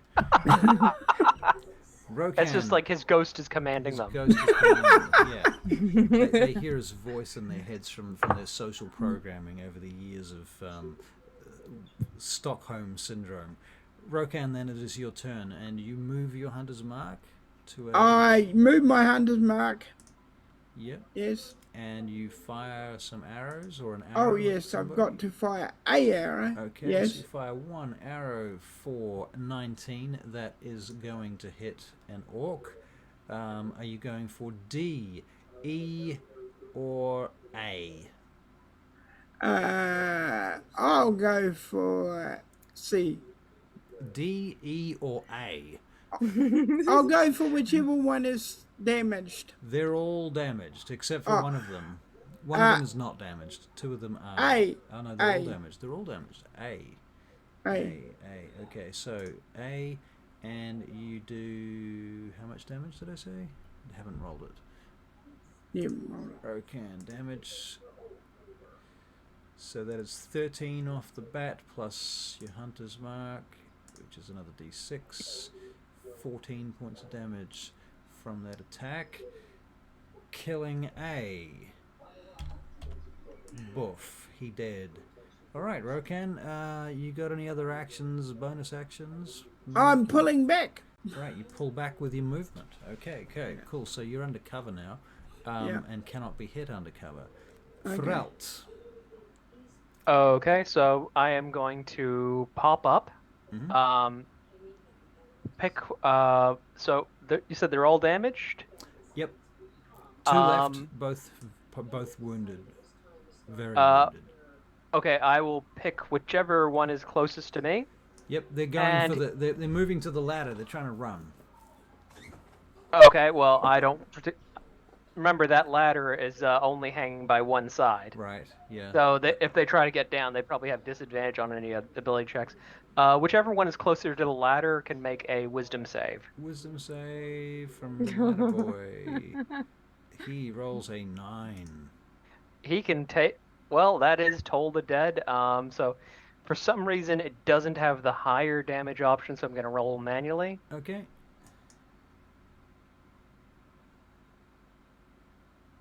That is 5 points of necrotic damage. That kills him. That is enough to kill him. All right. So now you're left with 1 enemy. Is that the end of your turn, for Alt? Do you have any other actions? That is the end of my turn. Okay. Well, the last orc, seeing as you've killed his friend, as he was about to jump off the edge and start climbing down the rope, the last orc looks up at you, and he hurls an axe in your direction. What's your AC? 17. Okay, and whizzes past you. And then he goes, fuck this, to himself, and he jumps down onto the rope and starts climbing down the rope. Vespera, it's your turn. I shift the the moonbeam onto the rope. Okay, so the moonbeam now covers the rope. Excellent. Yeah. Okay, it's not his turn, but yep. And then just in case, I'll have Theo, teleport if I get attacked again. You know how it goes. Very good. Rokan, do you move your hunter's mark and fire at this guy on the rope? Yes. Okay, I'm going to give you advantage because he can't really dodge very much and he doesn't get any kind of dex out of this. So you're rolling to hit with your longbow. Oof. And you've got advantage, didn't I say? 16. I would have hit anyway. Yeah. Both 16. Weird. Alright, so you're doing your damage. Rokan, it is d8 plus 6. That's a 3 plus 6 is 9. 9 points of damage plus Hunter's Mark is a d6. And that's another 2, so 11 points of damage. Does that kill him? Does it kill him indeed? Indeed it does kill him. That is enough damage to shoot him through the back of the head, and he falls off the rope some 50 feet down to the ground below and goes crack. His head splits open across the stones at the base of the tower. Grappling hook. Alright, so then you cast your grappling hook out across the space between. Yep. And as your rope is in the air, it turns 5 p.m. and we wrap up our storyline for today. Oh, come on. Can't we, like... You want to get to the other side. You want to climb Yes. down on there. You want to climb down on there? Okay. Oh, no. Well, you said it was like 15 to 20 feet, right? Yeah, So across, yeah. I think Vespera is gonna just like run and jump it and then have Theo teleport her the rest of the way. That works. Okay.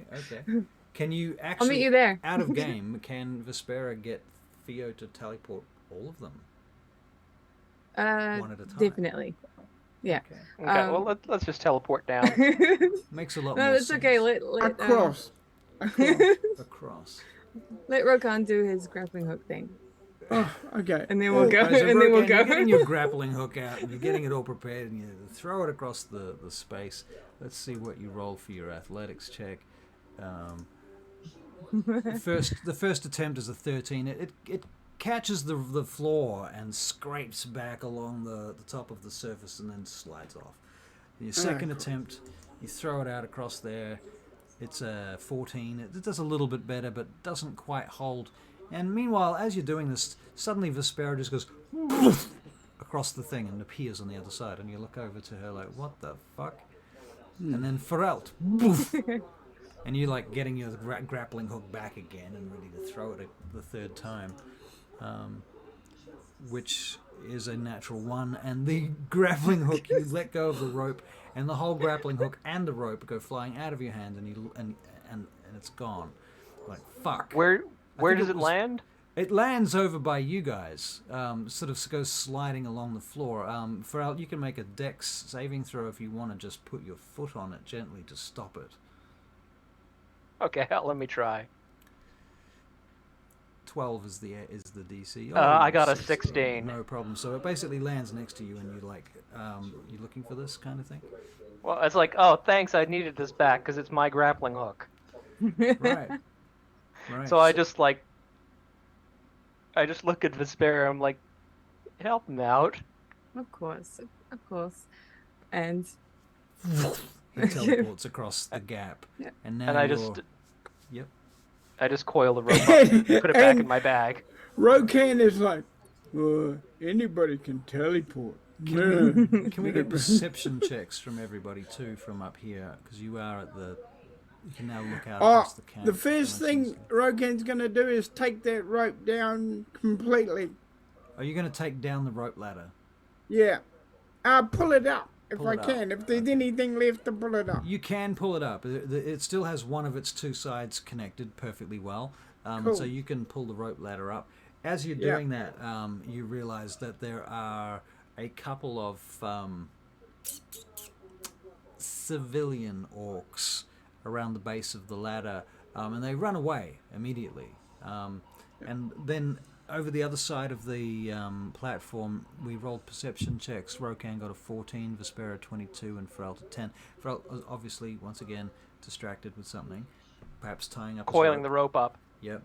Vespera, you can see on the other side of the camp, over by a pond of water, there is a couple of suspicious-looking orcs moving some figures wearing brown Hessian cloaks. They look like they've been robed up in these peasant robes. Individuals being shepherded towards a wagon. oh, I think they're over there. All right, and they're about 300 or 400 feet away from your location, on the other side of the camp, over the other side of the pond, towards where the road is. Having a quick look through the tents. Do we find any slaves up here? So the tent's up here. Yeah. What are you looking for? No, there's no slaves up here. Okay, we gotta go down there.